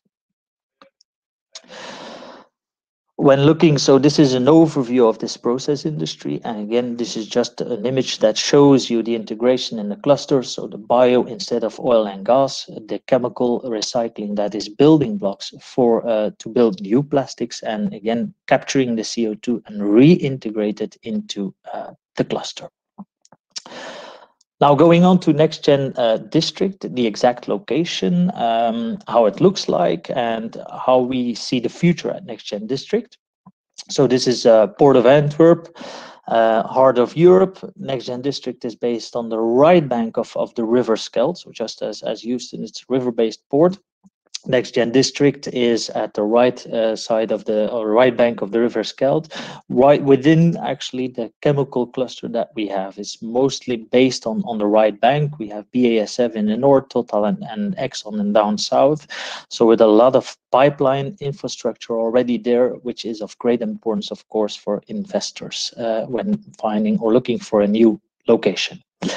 The exact size of NextGen district is 88 hectares. It's actually, it used to be an old General Motors plant, which is now demolished and reused for this circular economy domain. 88 hectares, I think in US terms, this is approximately 217 acres. So quite a large size, definitely for the Port of Antwerp, where land is getting scarcer, and we are looking to efficient land use. This is a large domain to actually put in the market. How will it look like? What we've set for today, we actually divided NextGen district in several zones. Strategic reserve is strategic reserve. I do not need to elaborate that. I think that is very clear. Offer space for companies to grow, but also with a future view. Within 5 years, the world could look very different. New companies will arise. We also want to keep space for these new companies. NextGen district itself has several zones. To start with the plots, I'm going to elaborate a little bit later on NextGen Demo and NextGen Park. But actually what we've put in the market already today, and where we are looking investors with the focus that I've mentioned before, as we speak, is for these plots that are the red parts on NextGen zone. Plots between, let's say, 4 to 6 hectares, as it is a green field, of course, not cut in stone. And here we are looking for investors that can set the base for NextGen district to build that cluster there. How are we doing this? As a port authority, we work with tender procedures. We had a first round that's now closed. We've selected a couple of candidates. Next week, actually, we're going to send out a message to the world of which companies are included, how this will proceed. So more news coming up next week. But I can also tell you today that within 2 weeks, we are going to reopen the tender procedure, because this is not built in one day, of course. So for all companies interested, as from within 2 weeks, we reopen the tender procedure. So very warm welcome to subscribe, of course. So these are the plots. Then going further on NextGen Demo and NextGen Park, so you can see it's divided in several zones. Starting with NextGen Demo, which is a very specific area at the NextGen district, where we've heard already and we will be hearing a lot of incubator platforms that are collecting startups, scale-ups, offering them a place, location, an ideal environment to grow. Actually, at NextGen Demo, we are looking at the next step after being in an incubator. So in the growth path of a company, you start in a laboratory or in a garage box, for example, and then you grow and you take your technology, you want to test it on a larger scale. This is what we want to offer at NextGen Demo, is for those companies to grow to a next step, startups, scale-ups, but also mature companies that want to test their technology. We want to offer them a space at NextGen Demo. We are talking here about, let's say, shared facilities, shared infrastructure, offer them a safe environment. They are already in an industrial zone. So very important to make the links so that they have all infrastructure ready, that they can use nitrogen, hydrogen, CO2 that is also in a very, very close range, and have shared offices that they can use to create that ecosystem at the NextGen district. And next to that, and I think Ralph said it from Flanders investment and trade point of view, or Kathleen from an Antwerp point of view, we want to be there to ease up the road for the potential investors, for the startup companies, because they want to think about their business case and what's less interesting for them, and it takes a lot of us of their time, are things like fiscality, funding, permits, and advice, and that's where we want to be really an important stakeholder for them in helping them out together with Flanders Investment and Trade, with the city of Antwerp, with companies like Bluegate, which we'll be talking later today, is helping them out finding their way in the European landscape. Going to the end of the presentation, okay, this seeing the time, I want to cut a little bit of my own time. I'm not going to go too much in detail of this. Okay, multimodal connectivity, I think, is quite logical as being a port that you're well connected. Of course, supply chain, transport, and logistics, good importance for chemical companies. These are things that are available at NextGen District and that we want to integrate, of course. But I wanted to finalize with this slide, which is important. And I've talked about, okay, Port of Antwerp is a small organization. We are not, of course, doing this all by ourselves, attracting investments, offering this landscape. We are working together with the partners that I've mentioned, with universities, with incubator platforms that will be on this platform on the stage later today.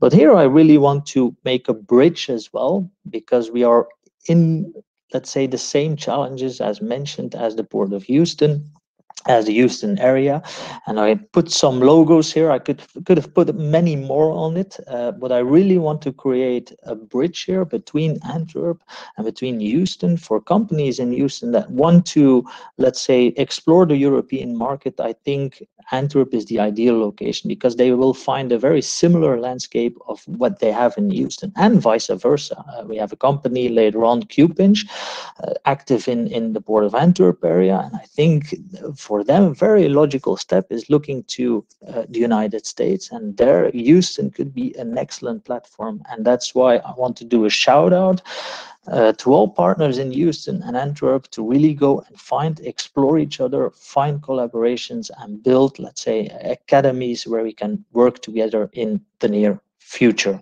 So the only thing I want to say is, and this is the reason of this event, let's talk, let's build bridges.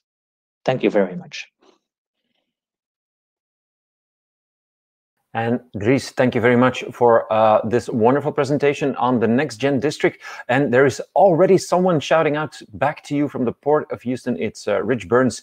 And also Jeff Shields says, hello, Dries, good job. Hope to see you in Antwerp this summer. So there's already something going on. Thank you very much also for sacrificing a little bit of your time to keep the timing as strict as possible. Right now, ladies and gentlemen, we're going to talk about startups and joint venture opportunities in Flanders and Houston. And Dries already mentioned CCUS, carbon capture, utilization and storage in the Port of Antwerp. Anne-Frederik de Marel, sustainable transition expert in the Port of Antwerp, will talk to us about this. More than 10 years of experience in operational and commercial roles, mainly in the chemical industry, allowed her to develop strong communication skills and expertise in project and people management. In combination with her entrepreneurial spirit, her analytical mindset and eagerness to learn makes her the multivalent professional with a high achievement drive.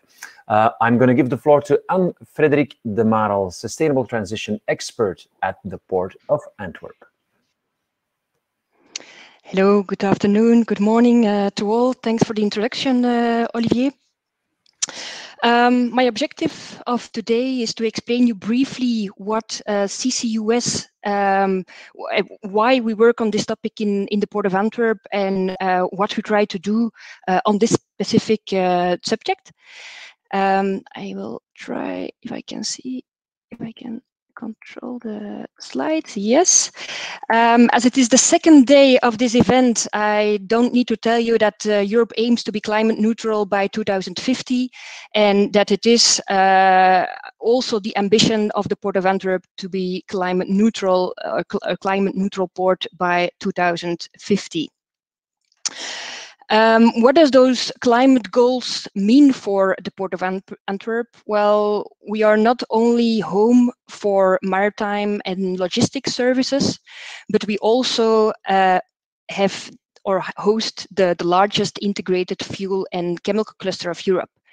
And this energy intensive industry plays an important role in our climate challenge. About more than 85% of all the greenhouse gas emissions in the Port of Antwerp are a result of those industrial activities.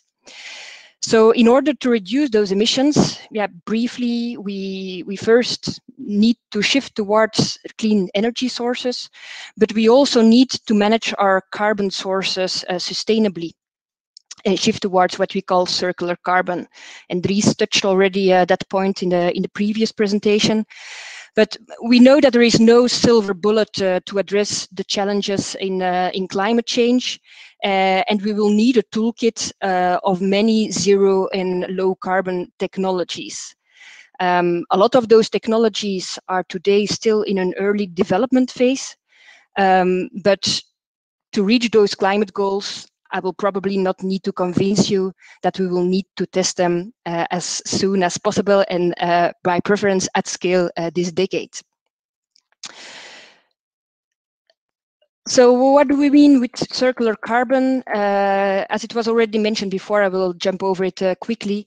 But I wanted to give you the message that the chemical sector relies strongly on carbon inputs, and that will not change in the future. And today that carbon is mainly coming from fossil feedstock, but in the future needs to be circular. And then you have different ways to make it circular, or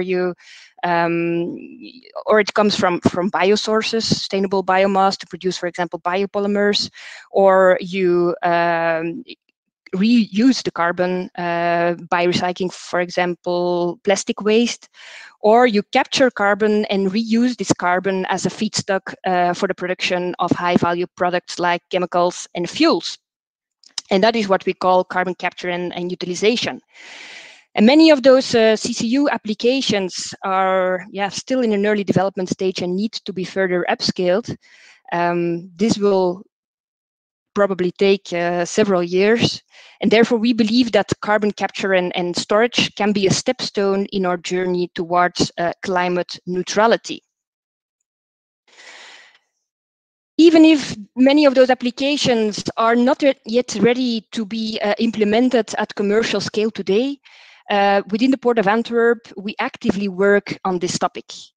On this slide, you can see 3 of our lighthouse projects, which are directly linked to CCUS. And the first one is our Antwerp at Sea project, which is a collaboration project on the development of CO2 infrastructure. I already mentioned the presence of the fuel and chemical cluster in the Port of Antwerp, and it's together with 7 partners active in this cluster that we agreed in the end of 2019 to investigate in detail the technical and economical feasibility of CO2 infrastructure for both CCS and CCU applications. The scope of the project is focused on the development of the onshore common infrastructure, meaning a CO2 transport network in the port area and export facilities. Why export facilities? Well, in Belgium, we do not have appropriate geological formations to store CO2. So we will need to be able to export it via ship or via pipeline towards neighboring countries. Several CO2 storage facilities are under development in the North Sea area. And due to the favorable geographic location of Antwerp, all those facilities are within our reach. The project has the potential to reduce the CO2 emissions by half between now and 2030. The CO2 emissions in our port, of course, and so can make a significant contribution towards the climate goals. By developing this infrastructure, we not only want to reduce the CO2 emissions on an industrial cost-efficient scale, but we also want to strengthen the competitive position of the Port of Antwerp as a logistic and an industrial hub. The second project is the Power to Methanol Antwerp Demonstrator, which is another good example of such a collaboration project. In this case, with 6 other partners, Engie, Fluxys, Indaver, Innovin, Oil Tanking, and PMV. And we established this consortium for the production, the sustainable production of methanol. So methanol will be produced by capture CO2 and sustainably generated hydrogen. The demonstration plant, or at least the consortium plans to start the construction of the demonstration plant by 2022 at the Innovin production site in Antwerp, with a capacity of about 8,000 tons of sustainable methanol per annum. Sustainable methanol that can be used in the industrial cluster as a raw material or as a fuel. This project is a milestone in the sustainable methanol production in the Port of Antwerp, and is a first of a kind for Belgium. The third project is our next-gen demo project, which was introduced very well by Dries earlier, so I will not go deeper into that. So I would like to conclude that CCUS is high on the agenda in Antwerp, and that the presence of so many companies on a relatively small area makes the Port of Antwerp a very good location to set up new collaboration projects. So thank you all for your attention, and yeah, I would like to encourage you to contact me or one of the other colleagues in case you think there is a fit with your strategic objectives or technological ambitions. Thank you very much. Thank you very much, Anne-Frédérique, for this wonderful presentation, and the timing was impeccable. So thank you very much for that. We move on, ladies and gentlemen. We go from CCUS, we go to large-scale emission reductions through energy efficiency. And well, Erik Verdijen, he says the potential of waste heat to reduce emissions and energy cost in the industry. Waste heat is a most underrated potential source of energy, but difficult to exploit. Until now, the Q-pinch heat transformer is a breakthrough invention that converts industrial waste heat into new industrial process heat. Let's talk to Chief Evangelist of Q-pinch, Mr. Erik Verdijen. 8 minutes, the floor is yours. Thank you, Olivier, and thank you for the introduction. Actually referring to one of the earlier speakers, I really like the title of Chief Evangelist. It's very Silicon Valley-ish, or I should say maybe Texan now that there are so many tech companies out there. So I'm heading marketing and communications at Q-pinch, and I've put this picture of the elephant in the room because energy efficiency actually is somewhat overlooked as a means of reducing emissions in a very large way and also reducing costs. So without further ado, let's quickly talk about us. We're a spin-off of the University of Ghent. We have our headquarters in the Port of Antwerp. And as Dries pointed out, we're dying to have also headquarters in Port of Houston. We invented a breakthrough industrial heat pump. The bottom line is that we can take much of the waste heat that comes out these petrochemical clusters and convert it back into waste heat. So the bottom line is there that you reduce CO2 emissions, but you also reduce OPEX. We now have 8 clients, Sabic, Borealis, Curare, to name a few. First units are operational in the Port of Antwerp. And last year we won the very prestigious ICS Innovation Awards. We were the overall winner, little guy between all the major giants out there. So let's put everything a bit in context. We face a really huge challenge. 25 to 30% of all emissions globally are from the industry. It's also a big cost for the industry, energy, and majority of the energy consumption is actually process heat. So there's a lot of emissions out there that will need to go to net zero. Now, at the same time, by 2050, we'll need 50% more energy because of population growth and the growth of the middle class, primarily in Asia. And the problem is we need large-scale solutions to get to net zero. And we have seen a few of them already. I was making my slides a few days ago, and this is a slide only 6 months ago.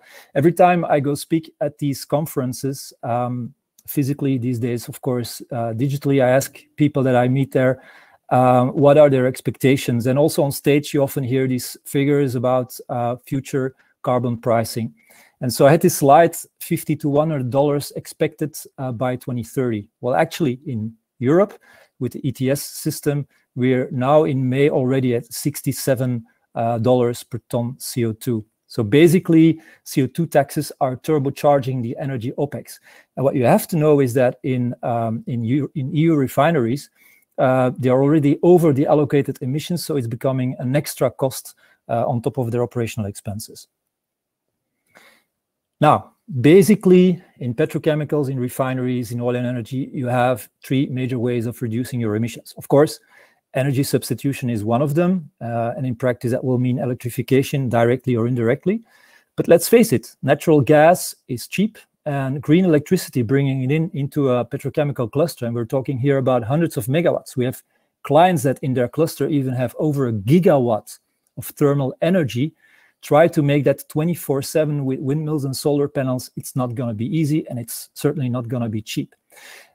So that's why we'll also need carbon capture, of course, but there again, you're actually increasing OPEX. But anyway, it will have to be done. So we set out to look if we could do something on the scale of energy efficiency, because that actually does not only save emissions, it also saves cost and actually also valuable feedstock to make these great petrochemical products out of them. Now you can ask yourself, why is there so much potential and why is there so much wasted? Well, it's very simple. The first law of thermodynamics learns us that all the thermal energy that you're going to put into a petrochemical cluster, if it's not transformed into mechanical energy, which is rarely the case, in some cases it is, but the majority is used as process heat, will come out as waste heat. And the second law of thermodynamics is the big bummer, because that law tells us that the quality at some point will be degraded and it will be of no use anymore, and it has to be cooled away to the atmosphere. So we looked at nature, and there's this beautiful energy system using chemistry. It's called the ATP-ADP cycle, and it uses phosphates in our cells, in the cells of plants and animals as well, to capture energy and to release it when the cell needs to get stuff done. And this idea, we transformed it into an industrial scale, and we made a new type of heat pump that uses chemistry, and we can transform that low temperature waste heat that is totally useless now into zero emissions process heat of much higher temperatures. And the bottom line is that we reduce the energy cost, but also we reduce the emissions. So let's look at the differentiators. Traditional heat pumps have small jumps, are limited by their design. We can have temperature jumps of up to 180 degrees Fahrenheit, and we operate within the range of 176 to 428 degrees Fahrenheit, which is 90% of many of the processes that we see in our clients. It's unlimited because in essence, it's a small chemical plant and you can put as many as you want or make it as big as you want. You don't have that option with mechanical compression, for instance. It's low maintenance. It doesn't consume a lot of electrical power. And the most important thing is it's designed from the ground up for petrochemicals. And that's why it works. So this is how it looks like. First unit operational in a polyethylene plant, low-density polyethylene plant in the port of Antwerp. Implementation that is a standalone implementation. It's actually cooling away exothermic reactor waste heat, and it makes process heat that goes back to the starting of the reactor. But oil majors are also looking at large-scale implementations of Q-pinch in their clusters by bringing various big waste heat streams together to Q-pinch cluster, and then we can produce steam for the steam networks. Also interesting, and this is something that is of the last months, we see a lot of potential also to use really low-grade waste heat that even we cannot upgrade to relevant temperatures for these petrochemicals, but we can still power carbon capture systems with it, and we can increase the efficiency of them by 20 or 30%, because what we provide is carbon neutral process heat. So that means that the carbon capture system does not need to take away first the CO2 of the steam boiler that would power them. They can go straight away and capture all the rest of the CO2 that they should remove. So in conclusion, there's a huge untapped potential in waste heat. That's what the International Energy Agency says. McKinsey says it. Solomon and Associates points it out regularly, even in clusters in Europe where already a lot has been done in the likes of energy efficiency. If you want to reduce emissions fast, meaning before 2030, it's the fastest way of doing that because you only have so many turnarounds, 1 or 2 before the end of the decade. So it's not easy to implement other changes. You can increase your competitiveness because you also reduce your OPEX. It's a beautiful hedge against these rising CO2 taxes, and you can get your targets in line by 2030. So if you are from a refinery, petrochemical complex, a chemical company, if you're an EPC licensor or an OEM, we're actively seeking, of course, clients, but also partners that can help roll out this technology. We have the potential of reducing CO2 emissions in petrochemicals with tens of millions of tons of CO2 per year. And to policymakers and advisors out there, if you want to know why energy efficiency should be on top of your subsidy list and your targets, just talk to us. So from now on, waste heat is energy waiting to be harvested. Thank you. Wow, Eric, what a wonderful pitch and impeccable timing within 8 minutes. So that's amazing. You already have some questions in the chat box, so maybe you can take a look at them and go and answer those questions. We move on, ladies and gentlemen, because it's quite interesting and we have to keep track on timing. Coaching a team of 11 super individuals, each owning a business development ecosystem. They are the spiders in the web of market trends, technologies, and the cultural aspects of doing business on an international scale. One of these business ecosystems is the Energy Technology Club. It brings together companies who provide technological solutions to the energy market with the goal to learn about the international energy market trends, to share experiences, and to discover real business opportunities. To talk to us about the Energy Technology Club is Pieter Jan Provoost. Pieter Jan, take it away. The floor is yours. Thank you, Olivier, and howdy to all the friends and folks over in Houston and here in Antwerp, Belgium. I'm going to first zoom out a little bit and talk about Agoria as a federation, and which is like the mother holding above the Energy Technology Club, and then zoom in on some clean tech and startup aspects of our workings. First of all, Agoria. For our Houston friends, what are we? In Belgium, we are called a federation of enterprises. In the Anglo-Saxon terms, it could be an industry association, whatever you name it. But this is who we are. We are about a 2,000 member strong industry association, founded in 1946, right after the Second World War, not for profits, privately owned by our members. Our origins lie in the steel manufacturing industry, the steel industry, but we evolved over the decades into a fully fledged technology-oriented federation, which means for us, manufacturing technology and digital technology. The focus of our workings, 3 pillars that we service to our members. First of all, on behalf of our members, we help to shape policy for them to thrive in their business environment. Secondly, we hands-on advise and support our members with implementing new regulations. Could be general policy, but could also be new technical standards and norms. And third, we just try to help to develop and increase their business development and help them thrive their businesses in our country, but also internationally.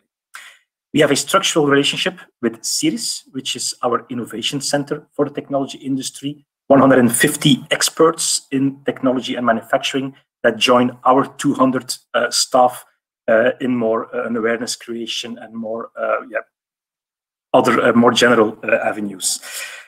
Just to make a clear distinction, also with some speakers who will come later on, if we talk technology, as I said, we mean manufacturing and digital technologies. We are separated from another big federation in Belgium, which is Essentia. They group the chemical companies, which a lot of you are here into the call, both in Antwerp and in Houston. So basically, our members, they help build the installations that are in the port of Antwerp and in Houston, to make that distinction clear. What do we do in terms of Cleantech? Because we do a lot, so let's zoom in on the two topics of today. In Cleantech, we don't have our own Cleantech working group. Our Cleantech activities are decentralized across lots of our services. We work on the high level, creating awareness about circular economy. We dive deeper into new business model innovations, cradle to cradle innovation. We help and advise our members with those innovations. We dive deep in norms and regulations. How do you do urban recycling? What is the legislation about that? What are the aspects around, getting site permits, etc.?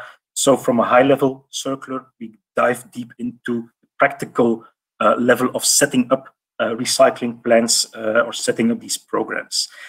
We dive deep into some various aspects because Cleantech is a very broad theme. So we dive deep in non-ferro, we dive deep in composites, energy efficiency, emissions, hydrogen, battery packs. There's all working groups around that, grouping members who are in that value chain, creating components, creating new engineering solutions that go into the Cleantech. Also, business development-wise, we do not really promote Cleantech as such, but we embed it in our business development communities, of which the Energy Technology Club is one, which is under my responsibility, but we follow the market. There are Cleantech aspects in automotive. There are Cleantech aspects in big science, etc. So we let the markets speak from themselves. And as Olivier pointed out, we follow the market trends also about Cleantech and inform our members about the opportunities that arise in those market segments. And we do that on a global scale. What do we do for start and scale-ups, whether they're in Cleantech or not? First of all, we have this large program that we are part of together with IMEC, iStart, and together with Ciris, our other partner, and it's called Scale Up Vlaanderen program, which we really, in a hands-on program, help scale these small new companies with all kinds of practical aspects, technology-wise, business model-wise, sharing experience, financially, the human resources aspect. So every aspect of growing your business in the tech sphere is something that we take care of in this program together with our partners. A little bit more mature, then we go to the Factory of the Future program, which is essentially a program aimed at our manufacturing members to help them make the next step to a fully automated, fully future-proof manufacturing facility. But by doing so, and again, this is a thorough multi-year program with lots of hands-on advice, with lots of follow-up. By doing so, we bring our digital community, who often deliver the solutions, to the manufacturing community. And so we can make a bridge internally in Agoria between those two big group of members, but also externally. One of the last companies that was received the Factory of the Future award was a plant of Total, not in the port of Antwerp, but in another port that I will not name in this session. But just to say that this program not only concentrates inside Agoria, but also goes outside to, for instance, the chemical industry, the energy industry, and other industries. The next step is to go outside of Belgium with this program. ATMA is the European spin-off, let's say, of the Factory of the Future program, where Agoria has the lead. So we take our own Belgian companies or the Belgian-based headquarters of foreign companies, and we take them with the hands throughout Europe, again helping to automate, to make other factories future-proof. Next to that, we are a partner in multiple ecosystems. One was already mentioned in the first presentation by Kathleen, which is the Beacon in Antwerp, and we are actively facilitating the corporate venturing. So our corporate members, right, requesting us to find new technologies, and our start and scale-up members requesting us to find corporate partners. So we're in there as well. What can we do for our Houston friends? It is just simply, if you're in Belgium, if you come to Belgium, be welcome in Agoria. Be welcome in our membership, in our own network, but also in our network outside our membership. Accelerate your business development. Let us help you to meet new partners, to meet new clients. Test your solutions. It was already mentioned. Belgium, Flanders is a small market, an excellent market to test and adapt your solutions, not only in Belgium, but immediately on a European scale. We do have 2 co-working spaces, so if you want to settle down even physically, we can help you with a co-working space in our Antwerp offices and one in Brussels, and we can help you internationalize from Belgium onwards.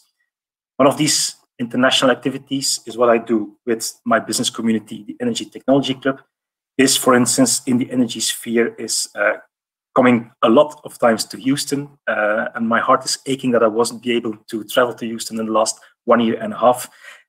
Since 2 years, we are leading or organizing the Belgian Pavilion at the Offshore Technology Conference. And if it's not for the last year, but otherwise each year we're there with small or bigger delegations, really, boots on, which is very convenient if one goes to Texas, visiting your clients of the tech companies, putting you in touch with opportunities, with projects, and just facilitate the contacts between our tech community of tech suppliers and the international energy clients.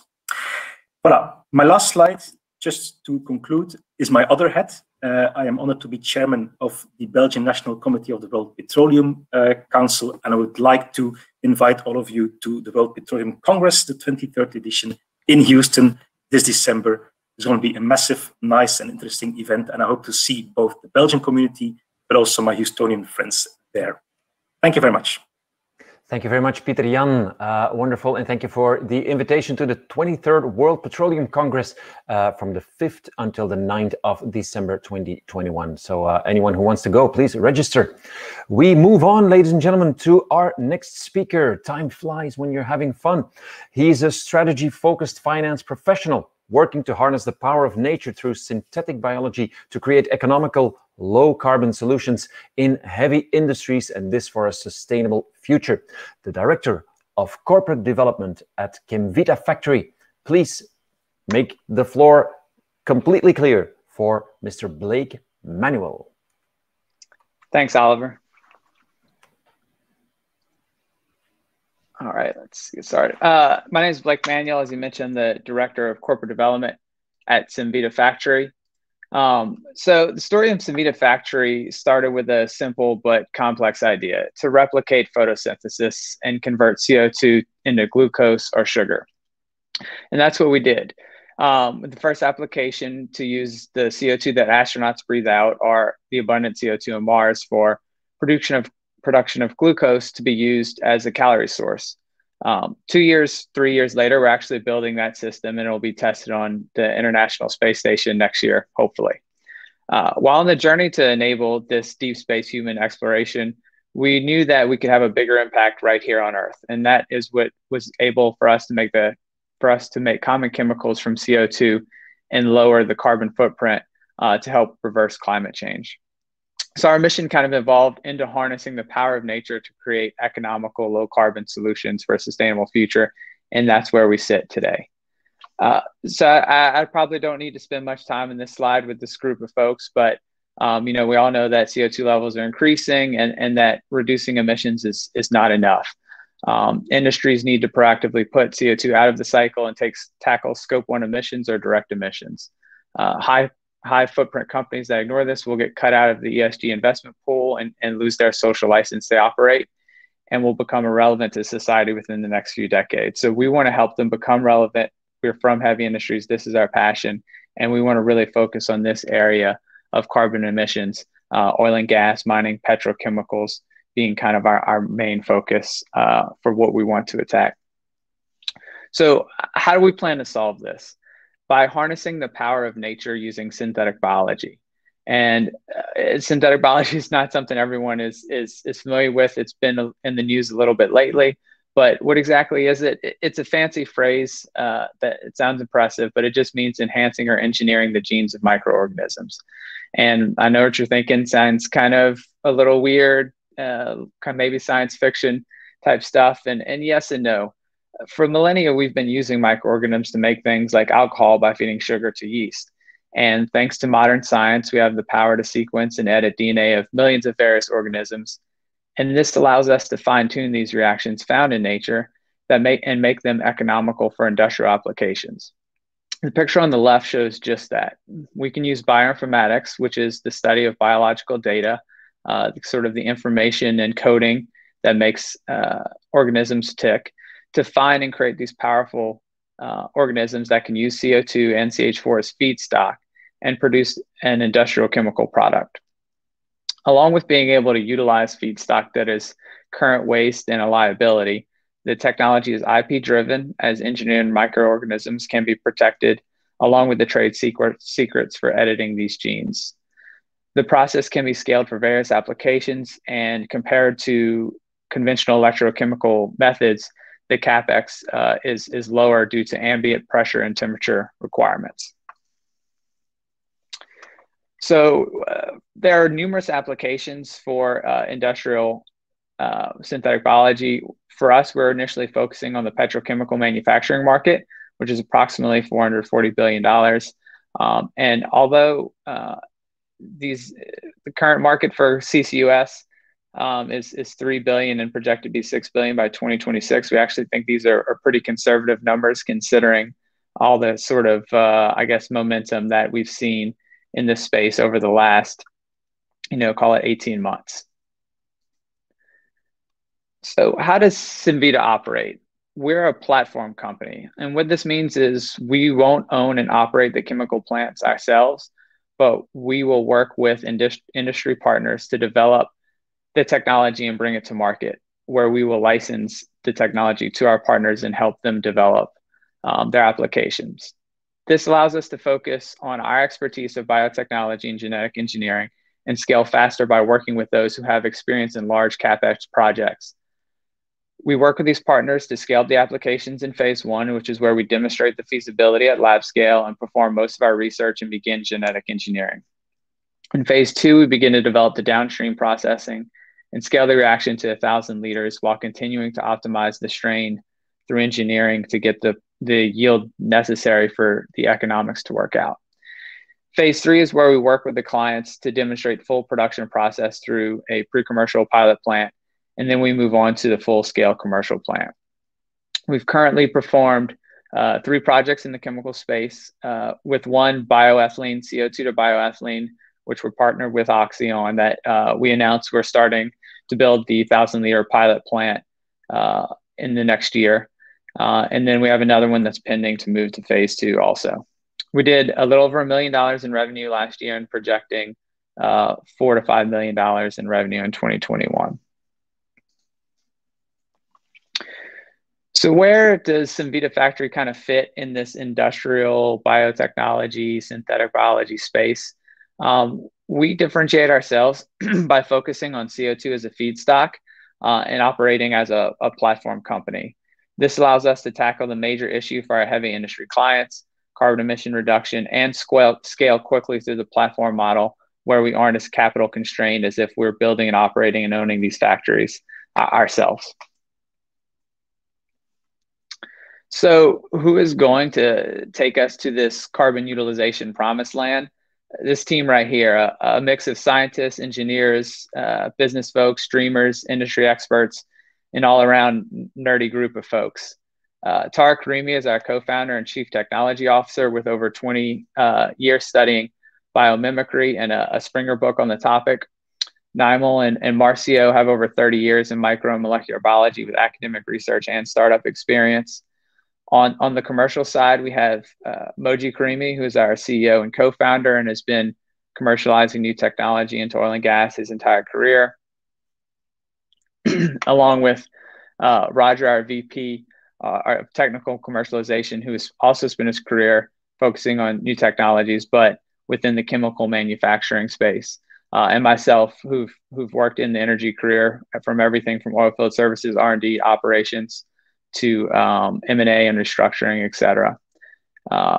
Right now, we're wrapping up our Series A round of approximately $12 million, and then hopefully move on to bigger and better things. And one of the things I also wanted to hit in on with this team is another thing that we love about being in Houston. Our location is we're kind of at the intersection of life sciences and heavy industries. And being in Houston, we have one of the largest medical centers in the world, and we're also the energy capital of the world. So we have 2 very distinct talent pools we pull from, we also happen to have two of the biggest talent pools to pull from right in our backyard, which makes operating in Houston a great place to be. So thank you for attending the talk, and let me know if you have any questions. Thank you very much, Blake, for this nice presentation. And well, if you have any questions for Blake, ladies and gentlemen, just put them in the chat box or in the questions tab, and then we will come right back to you whenever we send you an answer. We go to our last speaker for this part of the presentation, and then we move on to our last part. For this, we have a strategic business leader, venture capitalist, inventor and technology manager with a passion for developing and commercializing breakthrough technologies, specialties in sustainability and energy. He enjoys inspiring people, working in passionate teams, and bringing next generation technology to the market. Aspires to commercialize technologies that reshape people's lives for the better and provide for a sustainable future. CEO of Utility Global, I give you Matt Dawson, PhD. Matt, the floor is yours. Thank you, Olivia. It's quite an introduction. Thank you so much for the opportunity to be here. I'm excited to share about our journey. So Utility Global recently relocated our headquarters to Houston. We're really excited to be a part of this community. We're focused on a next generation energy technology in the sustainability space. We've developed an ultra low cost, high temperature electrolysis process to make sustainable hydrogen. And we're very excited to see that distributed technology be brought to market. And we feel like distributed hydrogen is going to be a key part of the future energy ecosystem. And we couldn't find a better place to be than Houston, Texas, which has a legacy and a history of being an energy leader. Hopefully, there we go. Sorry, there's a little delay. So a little about our journey. We started back in Utah. We were a spin out from Hall Labs. Hall Labs dates back to the 1950s with Tracy Hall, who invented the man-made diamond. And we've had a long history of developing breakthrough technologies. Numerous companies, you can see, have come out of Hall Labs, and a number have been sold to companies here in Houston in recent years to the tune of about $750 million. So we grew out of this beautiful campus in Provo, Utah, literally nestled in the mountains there. We had 130 acres, 12 state-of-the-art buildings, 82,000 square feet headquarters that we were located in, and dozens of technical experts that cover pretty much every topical field that you could imagine, from software to automotive to healthcare. So it was truly an exciting and interesting area to incubate. But as we started to grow, started to grow up a little bit, we wanted to drive our technology to market, and we started to look where would be the best place to be located. And, leaving all of that behind, we decided Houston was a great opportunity to relocate our headquarters. There's a tremendous amount of energy talent here, a lot of capital. Many investors have looked to invest in us from the Houston market and the Texas region. And there's a lot of customers here for energy and particularly for hydrogen. So what exactly do we do? We aim to provide low emissions distributed hydrogen solutions to customers who are looking to reduce their carbon footprint. The key to our technology is not just sustainability though, it's also cost. I think back to when I was at MIT about 15 years ago, we were thinking with some of the most forward thinking engineers and scientists in the energy space. And we thought we projected that maybe coal might drop from 45 to 40% of the US's electrical grid in a decade. But today, what do we see? We see it at 20%. It's an astounding change, but that change wasn't driven by an aspiration for sustainability or the environment. Is actually driven by cost. It was driven by a disruptive energy source, this being natural gas in this case, that enabled that dramatic change and disrupted the coal industry. And what we see is that we're really on the verge of the next energy transition. So what is H2Gen?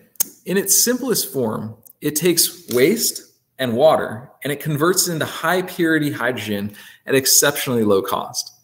It's a novel electrolysis process, but what's interesting about it, it doesn't require any electricity. So yeah, I'll say that again. It's a novel electrolysis process that doesn't require any electricity. We really decouple from having to be tied to the electrical grid, which is great when you think about producing hydrogen locally here in Houston, because Houston or any other major city, the electricity prices are very high and the cost of hydrogen would be prohibitive.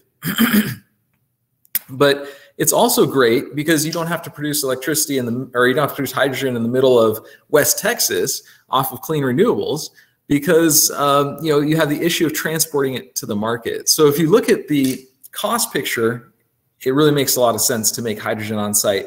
But from a sustainability standpoint, it makes even more sense. If you were to take PEM electrolysis right here in Houston and create hydrogen, you're going to be looking at emitting 25 tons of CO2 per ton of hydrogen. That's 2.5 times what steam methane reforming would emit. And if you went and did it in West Texas off of clean renewables and then transported it out here, you'd be looking at 10 tons of CO2 per ton of hydrogen. So being coupled to the electrical grid today in any capacity, whether it's renewables or sustainables, is really a challenge. And H2Gen overcomes that both from a cost perspective, but also from an emissions perspective. So how does our technology work, and how do we decarbonize the hydrogen cycle? So we have developed this novel high temperature electrolysis process that again takes waste and water and turns it into hydrogen. So it creates a pure stream of hydrogen because it's coming directly from water, and a pure stream of CO2 that's already captured. And we have some proprietary methods to sequester that CO2 and actually go potentially negative CO2 emissions with this process. And more importantly, do it all in a very, very economically attractive way. So the distributed hydrogen can be used, of course, in all the users of hydrogen today, but also in many upcoming and growing emerging markets, such as distributed fueling stations, which will enable you to, of course, provide sustainable low emissions vehicles. So how does our technology work in a little more depth here? Again, we can feed in a variety of fuels, everything from steel waste to municipal waste to bio waste, even to natural gas. And what we've done is we've developed this proprietary membrane that electrolyzes water directly into pure hydrogen, so you don't have to worry about all the complexities and costs of separation. And it keeps the waste separated from the pure hydrogen that you make in its entirety, and then produces a pure stream or nearly pure stream of CO2. And so this is quite a unique process, and obviously something that we think can be very, very economic. So if you compare it to traditional steam methane reforming, SMR has all sorts of capital equipment. With our technology, you have intrinsic separation, so there's no more need for intensive capital equipment that dominate the market today.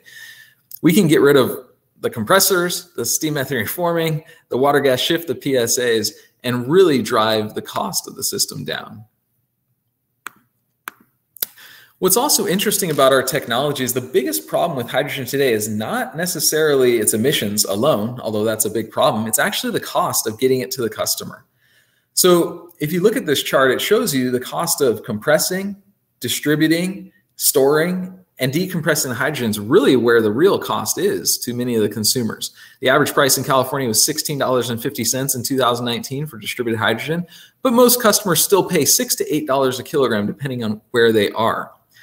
We see a pathway to produce hydrogen on site and do it at a much lower cost because we don't have to go through that whole process to deliver it at the pressure, at the location that the customer needs. So where are we today? We have developed a lot of these reactors, tested them, proven them out, demonstrated the economics, demonstrated the manufacturing capability, and now we're scaling up to a 100 kilogram a day system, which will be demoed here in Houston toward the end of the summer. And we're aiming to deliver 1,000 kilogram a day commercial systems pilots to some of our initial piloting customers in early 2022. The initial systems will come with intrinsic CO2 capture capability and be able to run on a variety of things, including waste. And lastly, what's interesting is it can run off of pretty expensive natural gas if you wanted to, or renewable natural gas, even up to $15 in MMBTU. We see a very economic pathway to deliver low-cost hydrogen with this solution. And with that, just wanted to thank you all again for the opportunity. Matt, thank you very much for your presentation. I think this is a wonderful technology. Thank you very much. And the timing also was spot on. So thank you very much. If you have any questions for Matt, please put them in the chat box or in the question tab. And then we move to our last part of today, ladies and gentlemen. We saw the startups, we saw the joint venture possibilities, all the opportunities. But now, yeah, energy transition and a mindset for circular economy requires a lot of good ideas and new technology that we have seen. And hundreds, even thousands of startups and spin-offs are popping up all over the globe. As a newborn startup, going at it alone isn't easy. It's a hard job, and that's why we need strong incubators to offer them space and support to achieve their goals. Following now are examples of companies that help these young startups to grow, offer them a network that helps them finding the right partnerships, and support international growth. And first of all, we have Leentje Kroes, manager at Bluegate. Leentje, you had to leave early yesterday because you had another meeting, but we are so happy to give you the floor right now for the 8 coming minutes and to explain to us what you can do for these wonderful startups. Leentje, the floor is yours. Thank you so much. Is the sound okay? The sound is perfect. Okay.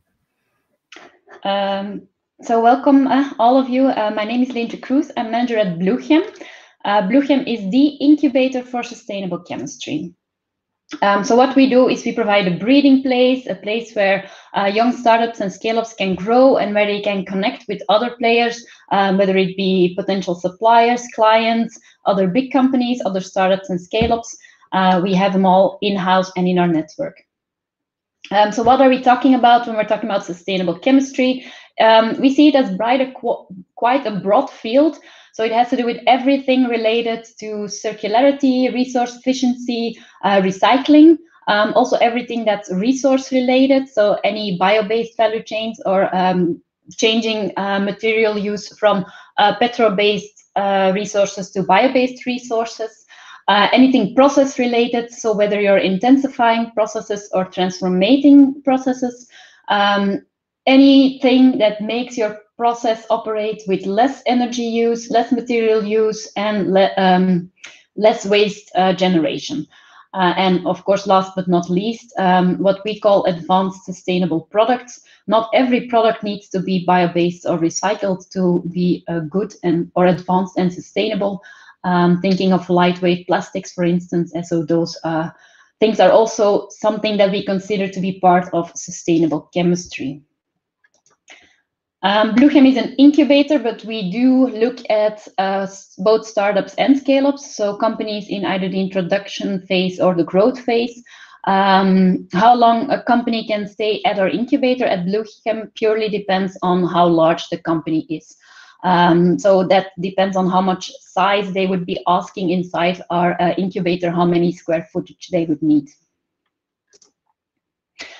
We have some strengths that we'd like to play out as incubator. First of all, we have very new infrastructure. The building is just recently turned 1 year old, so it's all very new. We have state-of-the-art infrastructure, which we combine with all-in service and support. We want to make sure that our tenants, our startups and scale-ups can do what they do best, that is focus on their innovation and on their R&D, and we will take care of everything else for them.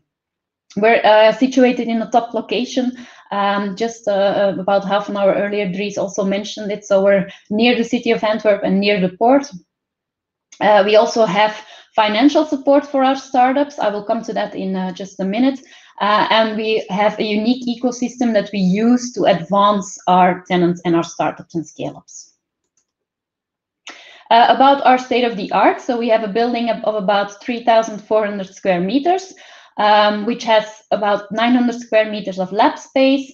That's divided into different units, 3 already equipped labs and 15 customizable labs, ranging from 25 square meters up to 70, 800 square meters of office spaces, about 24 of them. Also, they vary in size, going from 15 to 40.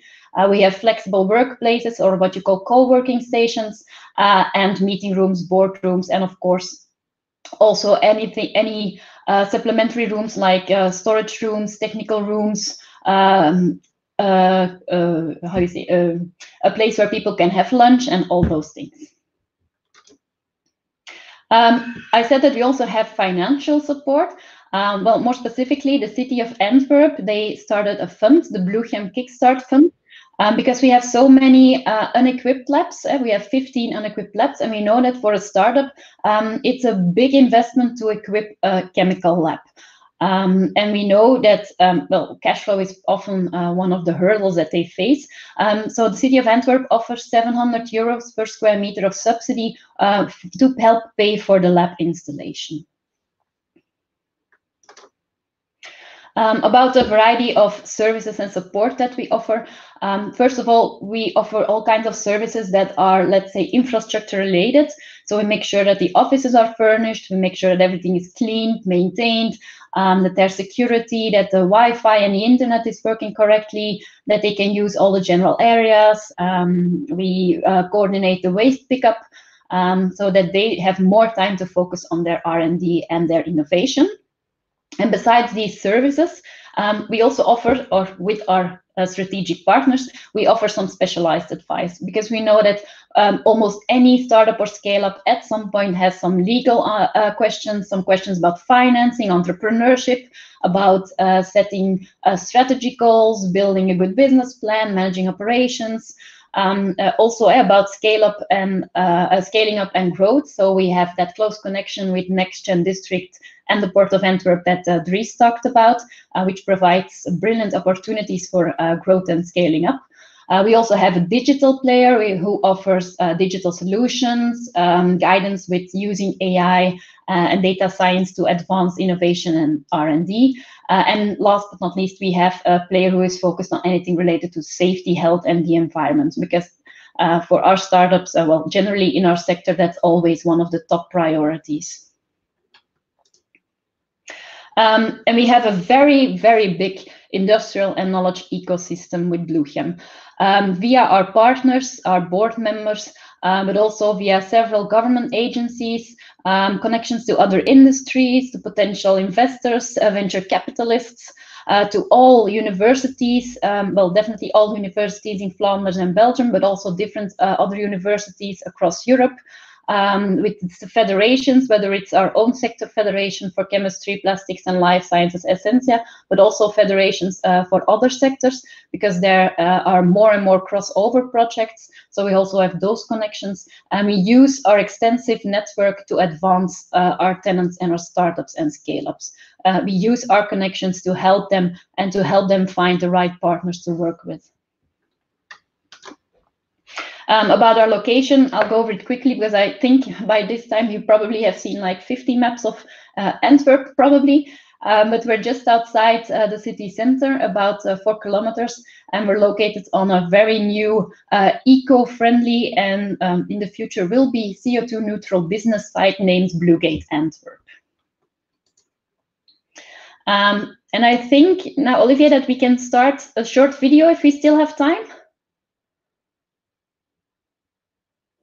Yeah, thank you.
So we have our board members, our strategic partners, and also we have some supporting large companies. And the video really says more than I could say in 8 minutes. So I would like to thank you for your time. If you have any questions now or at a later stage, please feel free to contact me. You're always welcome to visit. Lintje, thank you very much. And don't ever apologize for showing a map of Antwerp. We can never get enough of maps of Antwerp. I'm always delighted to have a look. So thank you very much. And I think Bluegate is really a wonderful place to offer a lot of opportunities to these young startup companies. We go on, ladies and gentlemen, and we go to the Rice University. The Rice Alliance is Rice University's internationally recognized initiative devoted to the support of entrepreneurship education, technology commercialization, and the launch of tech-enabled startups. To talk to you about this Rice Alliance Clean Energy Accelerator is Interim Executive Director Carrie Smith. Carrie Smith, it's all yours. Thank you. Can you all hear me? Apparently my video is not behaving well. Your video is not behaving well, but the rest is okay. Okay, very good. Well, I'll just go ahead and proceed then. I apologize for that. Thank you all so much for the introduction, Olivier, and for the invitation to participate along with all of these other esteemed resources that you've collected. As Olivier mentioned, I'm with the Rice Alliance for Technology and Entrepreneurship. We are a, oh, and I have the ability to, do I have the ability to advance my slides? That isn't working either. There we go, thank you. So the Rice Alliance is part of Rice University, which is a private Tier 1 university located in Houston, Texas. We were formed back in 2000 with a mission to support the launch of early stage technology companies or tech-enabled companies. Pretty much industry agnostic. However, we do focus a great deal on energy, both traditional and clean, as well as life science and healthcare, and in the digital space. Next slide, please. Thank you. We organize a number of events throughout the year that will support the entrepreneurs who are who are advancing technologies in those areas. So we work closely with the OTC with an Energy Venture Day. We also work with SPE, and we offer opportunities for early stage technology companies to get in front of a large number of investors. These are a sampling of the events that we have coming up. Next slide. One of the goals that we have is to work with our partners to advance the adoption of the energy transition. We aim to leverage many of our resources that we have and the experience that we bring to the table.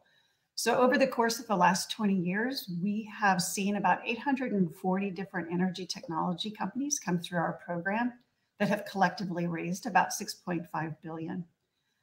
We align very closely with corporate participants. We understand the value to the startups of being able to engage with corporations to advance their technologies. And so this is a sampling of those corporate partners that we have been working with over the course of the last 20 years. Our investor network is equally robust. We understand the value also of getting the startups in front of a large investor network. And it's a very diverse group that focuses on portfolios in a number of areas, including clean energy, clean tech, climate tech as well.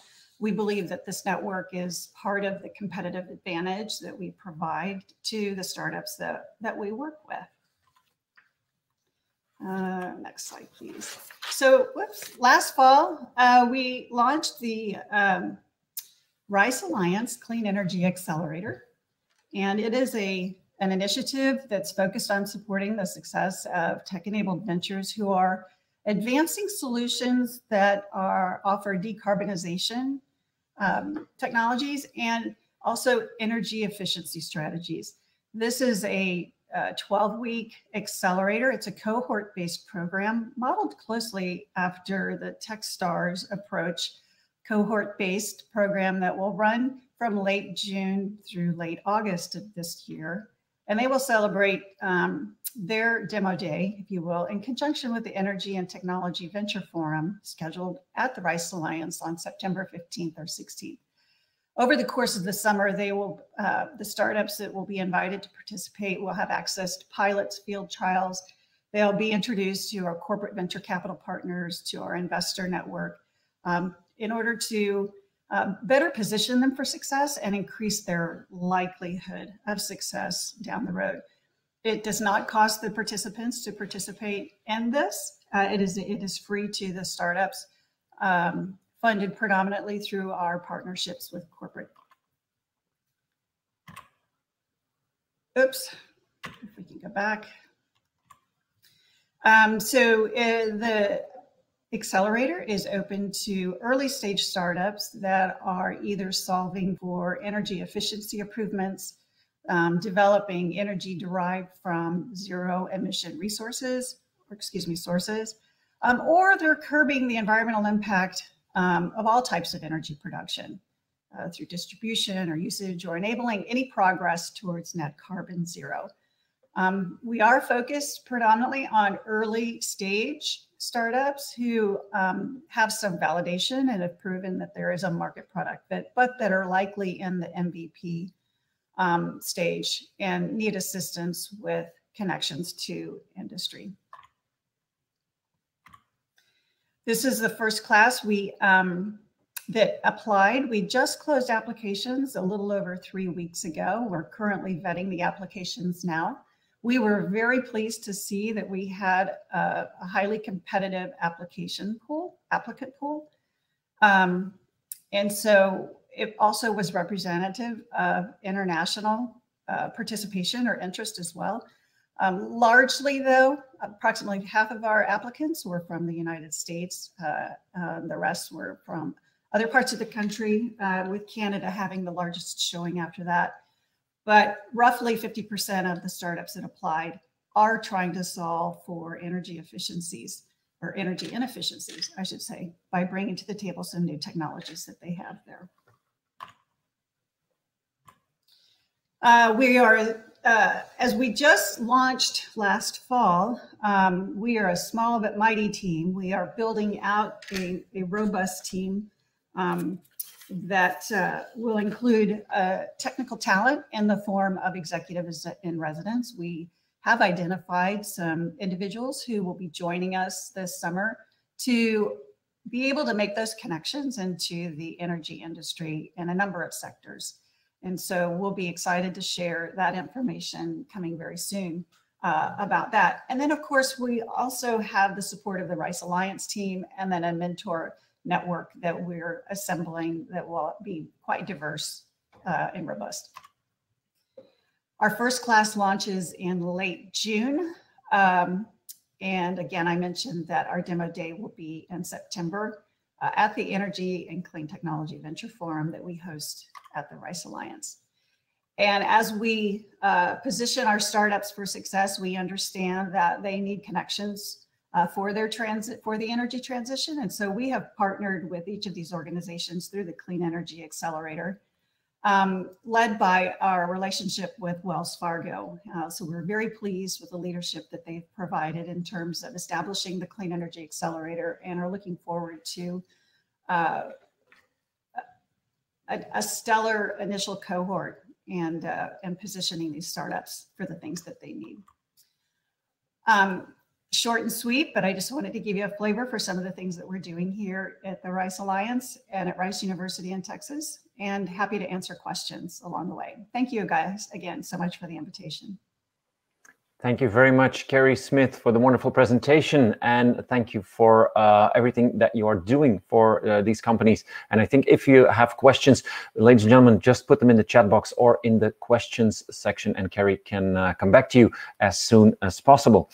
Now we are ready for our penultimate speaker, ladies and gentlemen, so hang in there. They're going strong, and our next guest is Juliana. She's the launch director of Greentown Labs Houston, a Kaufman Fellow and board member of the Angel Capital Association. She's a lead investor of the Portfolio Rising America Fund, Consumer Fund, and Rising Tide Fund.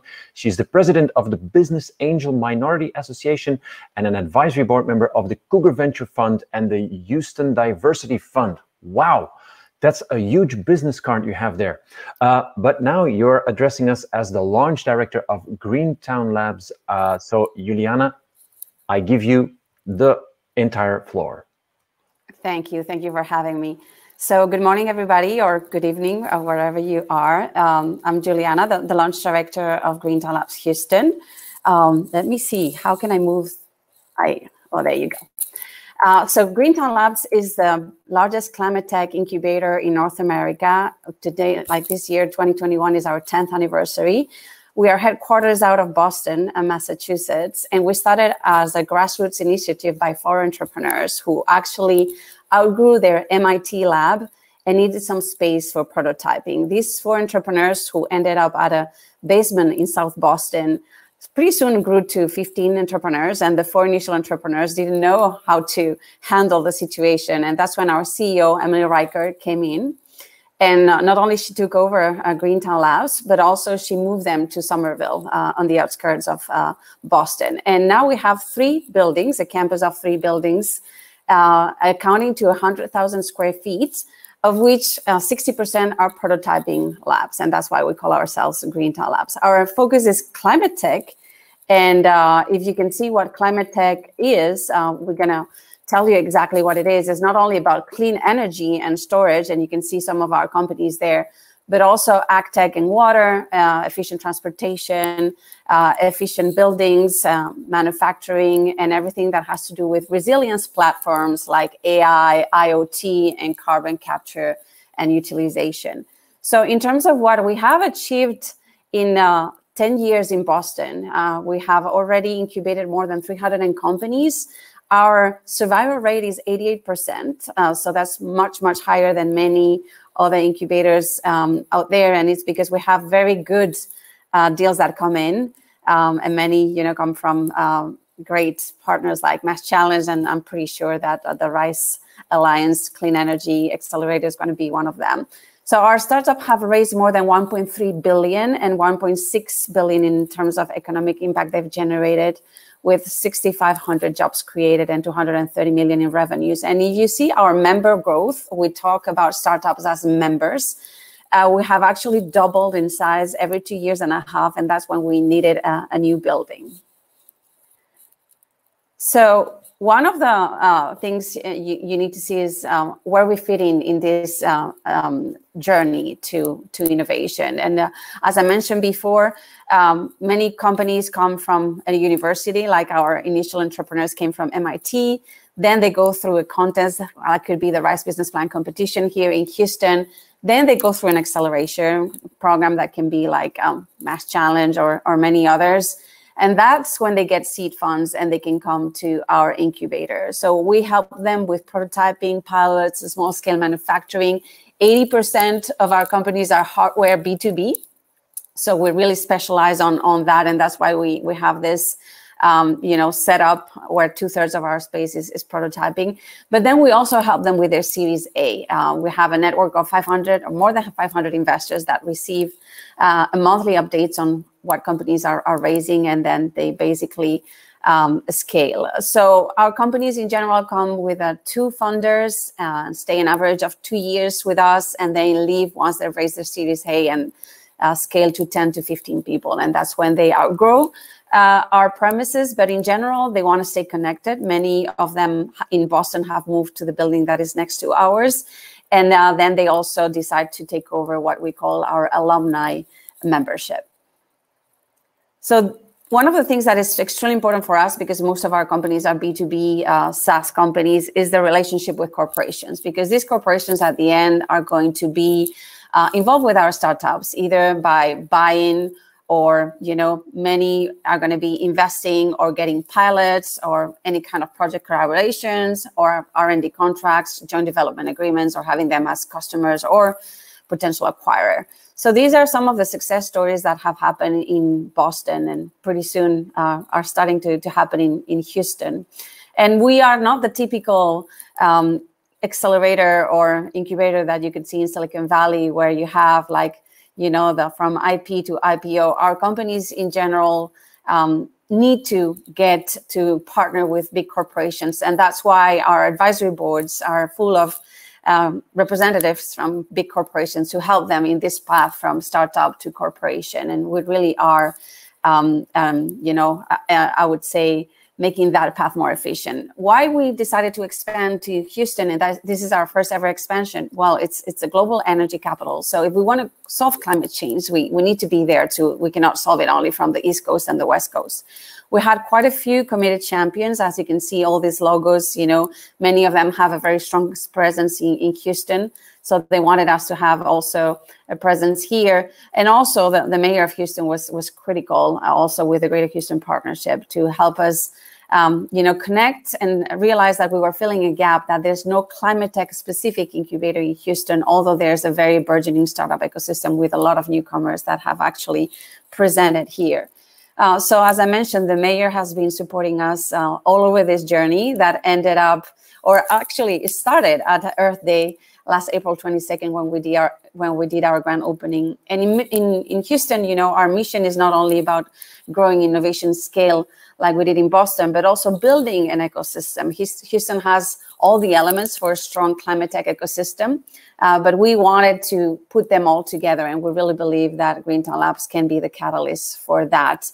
And we've done it with corporate partners and quite a few investors who are already part of our founding and grand opening partners, but we are establishing MOUs with universities, with startups organization, the city of Houston. We are one of the execution partners for the Climate Action Plan, and we have quite a lot of professional services that are actually being donated to our companies too.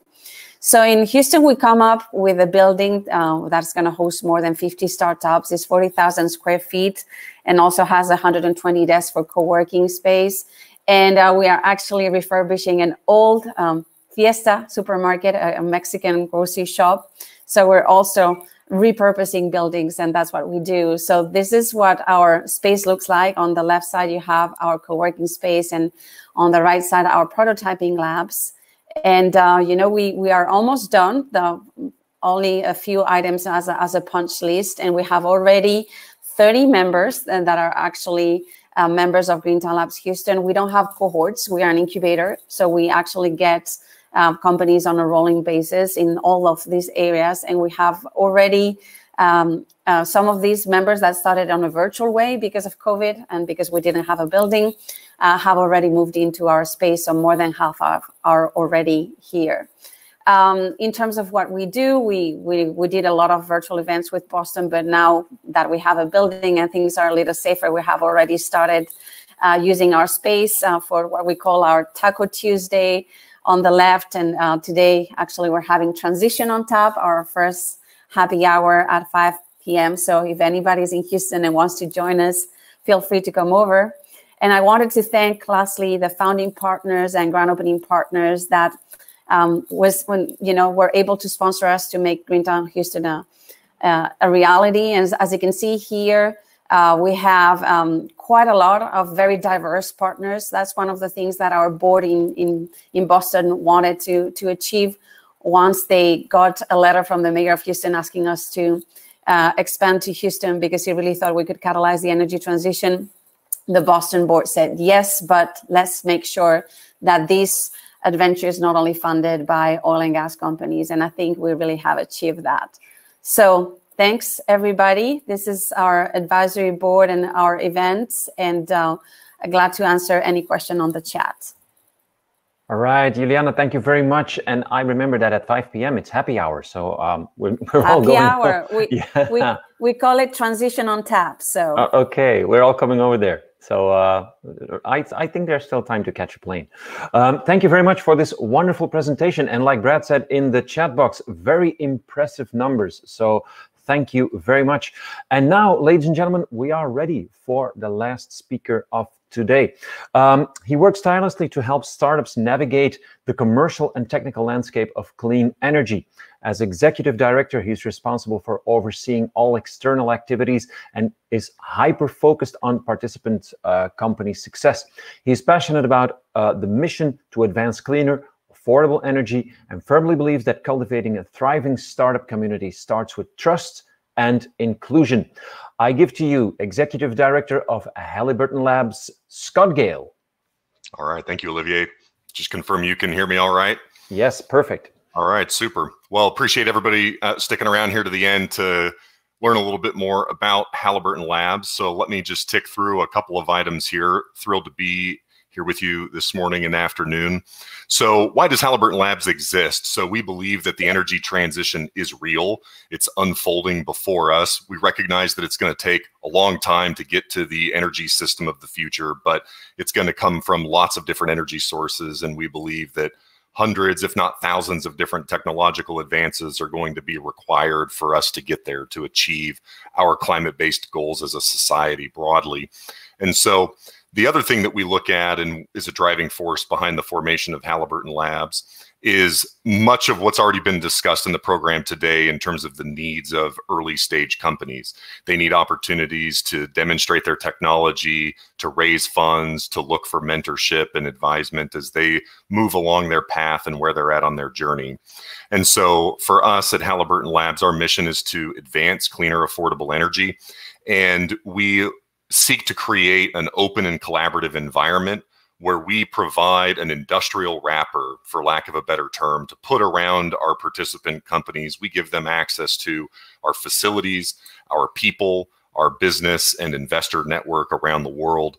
And so we like to position ourselves as a scalerator. We're looking for companies that are a little bit further along in their proof of concept development. Effectively, the science is settled. It becomes more of an engineering scaling challenge. And as an organization that has spent decades and decades building the incumbent energy infrastructure around the world, we believe that we've got a lot of capability and resource to be able to bring on behalf of startup participants. So the program itself is founder first. We really have an open application process all year round. You can go to haliburtonlabs.com and click apply at any time. We review those applications 3 times a year, and we will be having one of our finalist day events actually tomorrow, Friday the 21st. It starts at 8:30 a.m. Central, and it'll be co-broadcast live to the Houston Tech Rodeo, which is going on this week. So an opportunity for folks to come and check that out. We'll do another one late September and then again in January of next year. And so we have kind of a rolling cohort kind of approach. We give them 12 months access to all of the capabilities that I've described. I'll dig into a little bit more in a moment. We do take a small % of equity, similar to other accelerator programs, but we do that in the form of a safe document and very low friction. We don't ask for board seats or ROFRs or no IP entanglements, et cetera. Really tried to create a very low friction program for participant companies. And then all companies that are selected do receive a $100,000 check, a bit of getting around money for the startups as they come in. I'll highlight here the advisory board of Haliburton Labs, which includes Reggie DeRoche, who's the provost of Rice University, John Grotzinger, who's the Fletcher Jones Professor of Geology at Caltech. He was also the chief scientist for the Mars Curiosity rover mission. Walter Isaacson, a professor at Tulane University, but then also a well-known author on a number of well-known innovators from history. Then the CEO and chairman of Haliburton, Jeff Miller, and then our managing director, Dale Winger, is also on the advisory board.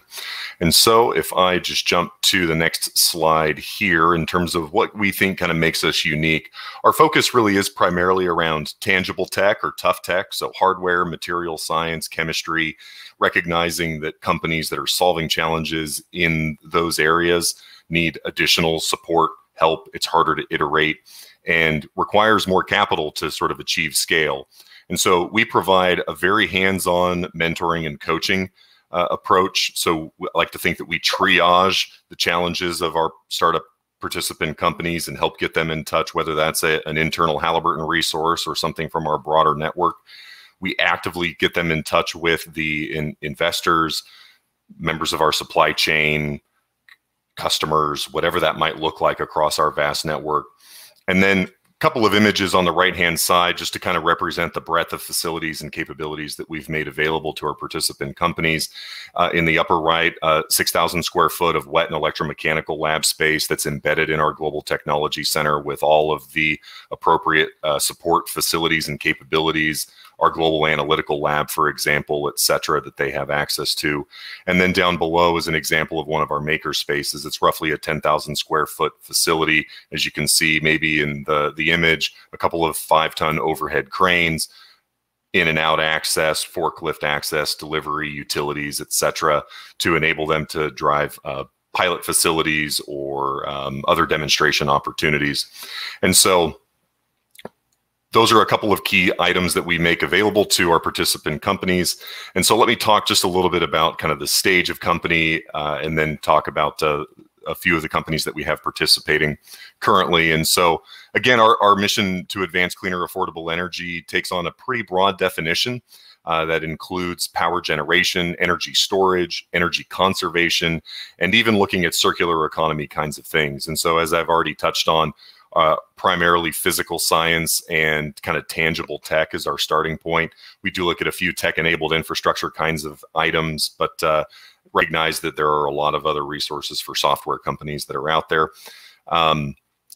The stage of company that we generally look for, again, as I've touched on, generally past the proof of concept phase. That usually means they're kind of at or near first revenue. They're often pursuing their first institutional round of financing. And again, we like to say that they're preparing for scale. And so the goal being that when they exit the program 12 months later, that they will have achieved first revenue, secured a round of financing, have demonstrated their technology, and are well on their way for achieving scale. One other comment that I'll make is that the program is kind of split into 2 tracks.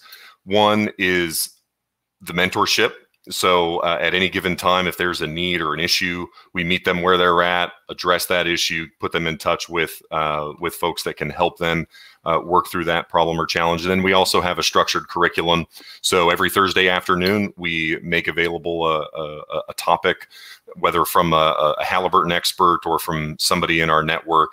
And those are often ranging from country entry, how to think about IP strategy as you expand, how to build a manufacturing organization, how to build a health and safety culture from the ground up as you expand, how to think about going from a founding team of 2, 3, or 5 to an employee base of 20, 30, 50, some of the challenges and growing pains related to scaling a company. And so touching quickly, while as Haliburton and Haliburton Labs, our global headquarters is in Houston, Texas, we are a global company and have resources around the world. And so of the 4 companies that are actively participating in the program today, one of them is Houston-based. Another is in Washington State here in the US, another in Tennessee, another elsewhere in Texas. And you can see that the range of things that they're working on and solving is really quite broad. So from energy conservation through thermal insulation and unique material properties, a on-site bioenergy conversion system comes in a 20-foot skid, inhales biomass and plastic to generate electricity and thermal energy for remote locations. A lithium-ion battery recycling capability that came out of a national lab, inhales cell phone and EV batteries and produces 4 nines of purity for a variety of different rare earth metals, a really fascinating process. And then Oko Inc. here, who is taking carbon dioxide and creating formic acid as a way to transport hydrogen. And so a bookend mechanical process that helps to address the hydrogen transport challenge that's coming along. And so the last sort of comment that I will make as I wrap up here is there are lots of ways to connect. We're often looking for companies that are ready to participate. We want to raise awareness around the resources that are made available. You can find us on social media and look forward to seeing you out there. Appreciate the time and the opportunity to share what we're up to. Scott, Gail, thank you very much for that wonderful presentation. And if people have questions for Scott, please send them in the chat box or in the questions area. And I also think that, Scott, you can put in your mail address in the chat box so people can send you direct mail. So thank you very much for your time. And there you go. Ladies and gentlemen, this means that we are almost at the end of this 2-day virtual event. Let me just maximize my slide here.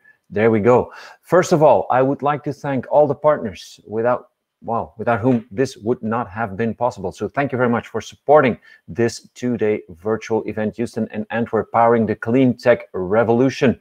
Secondly, I would like to thank all the participators. I would like to thank all the speakers, everyone who made time to come on screen and to really dedicate their time to present their company, present their startup, to give the support to everyone out there. Thank you very much to all the speakers. All your questions will be answered by mail. So if you have any questions left, put them in the question tab or send them in by chat. A recording of this second day will be made available to you as soon as possible. And let me also remind you, ladies and gentlemen, that we still have an event coming up. It's an event IAPH organizes the World Ports Conference 2021 from the 21st to the 25th of June. And this is a wonderful event with a focus on business innovation, data collaboration, risk and resilience, and climate and energy, hosted by the Port of Antwerp. You have to be there, and it would be nice if you register right now. Ladies and gentlemen, that is all for me right now. I would like to thank you all for your enthusiasm in the chat box, for exchanging knowledge, for inspiring each other. It was a pleasure and an honor being the host for this 2-day virtual event, and I hope to see you again in the future. So in the meantime, keep safe and stay in touch. Bye-bye.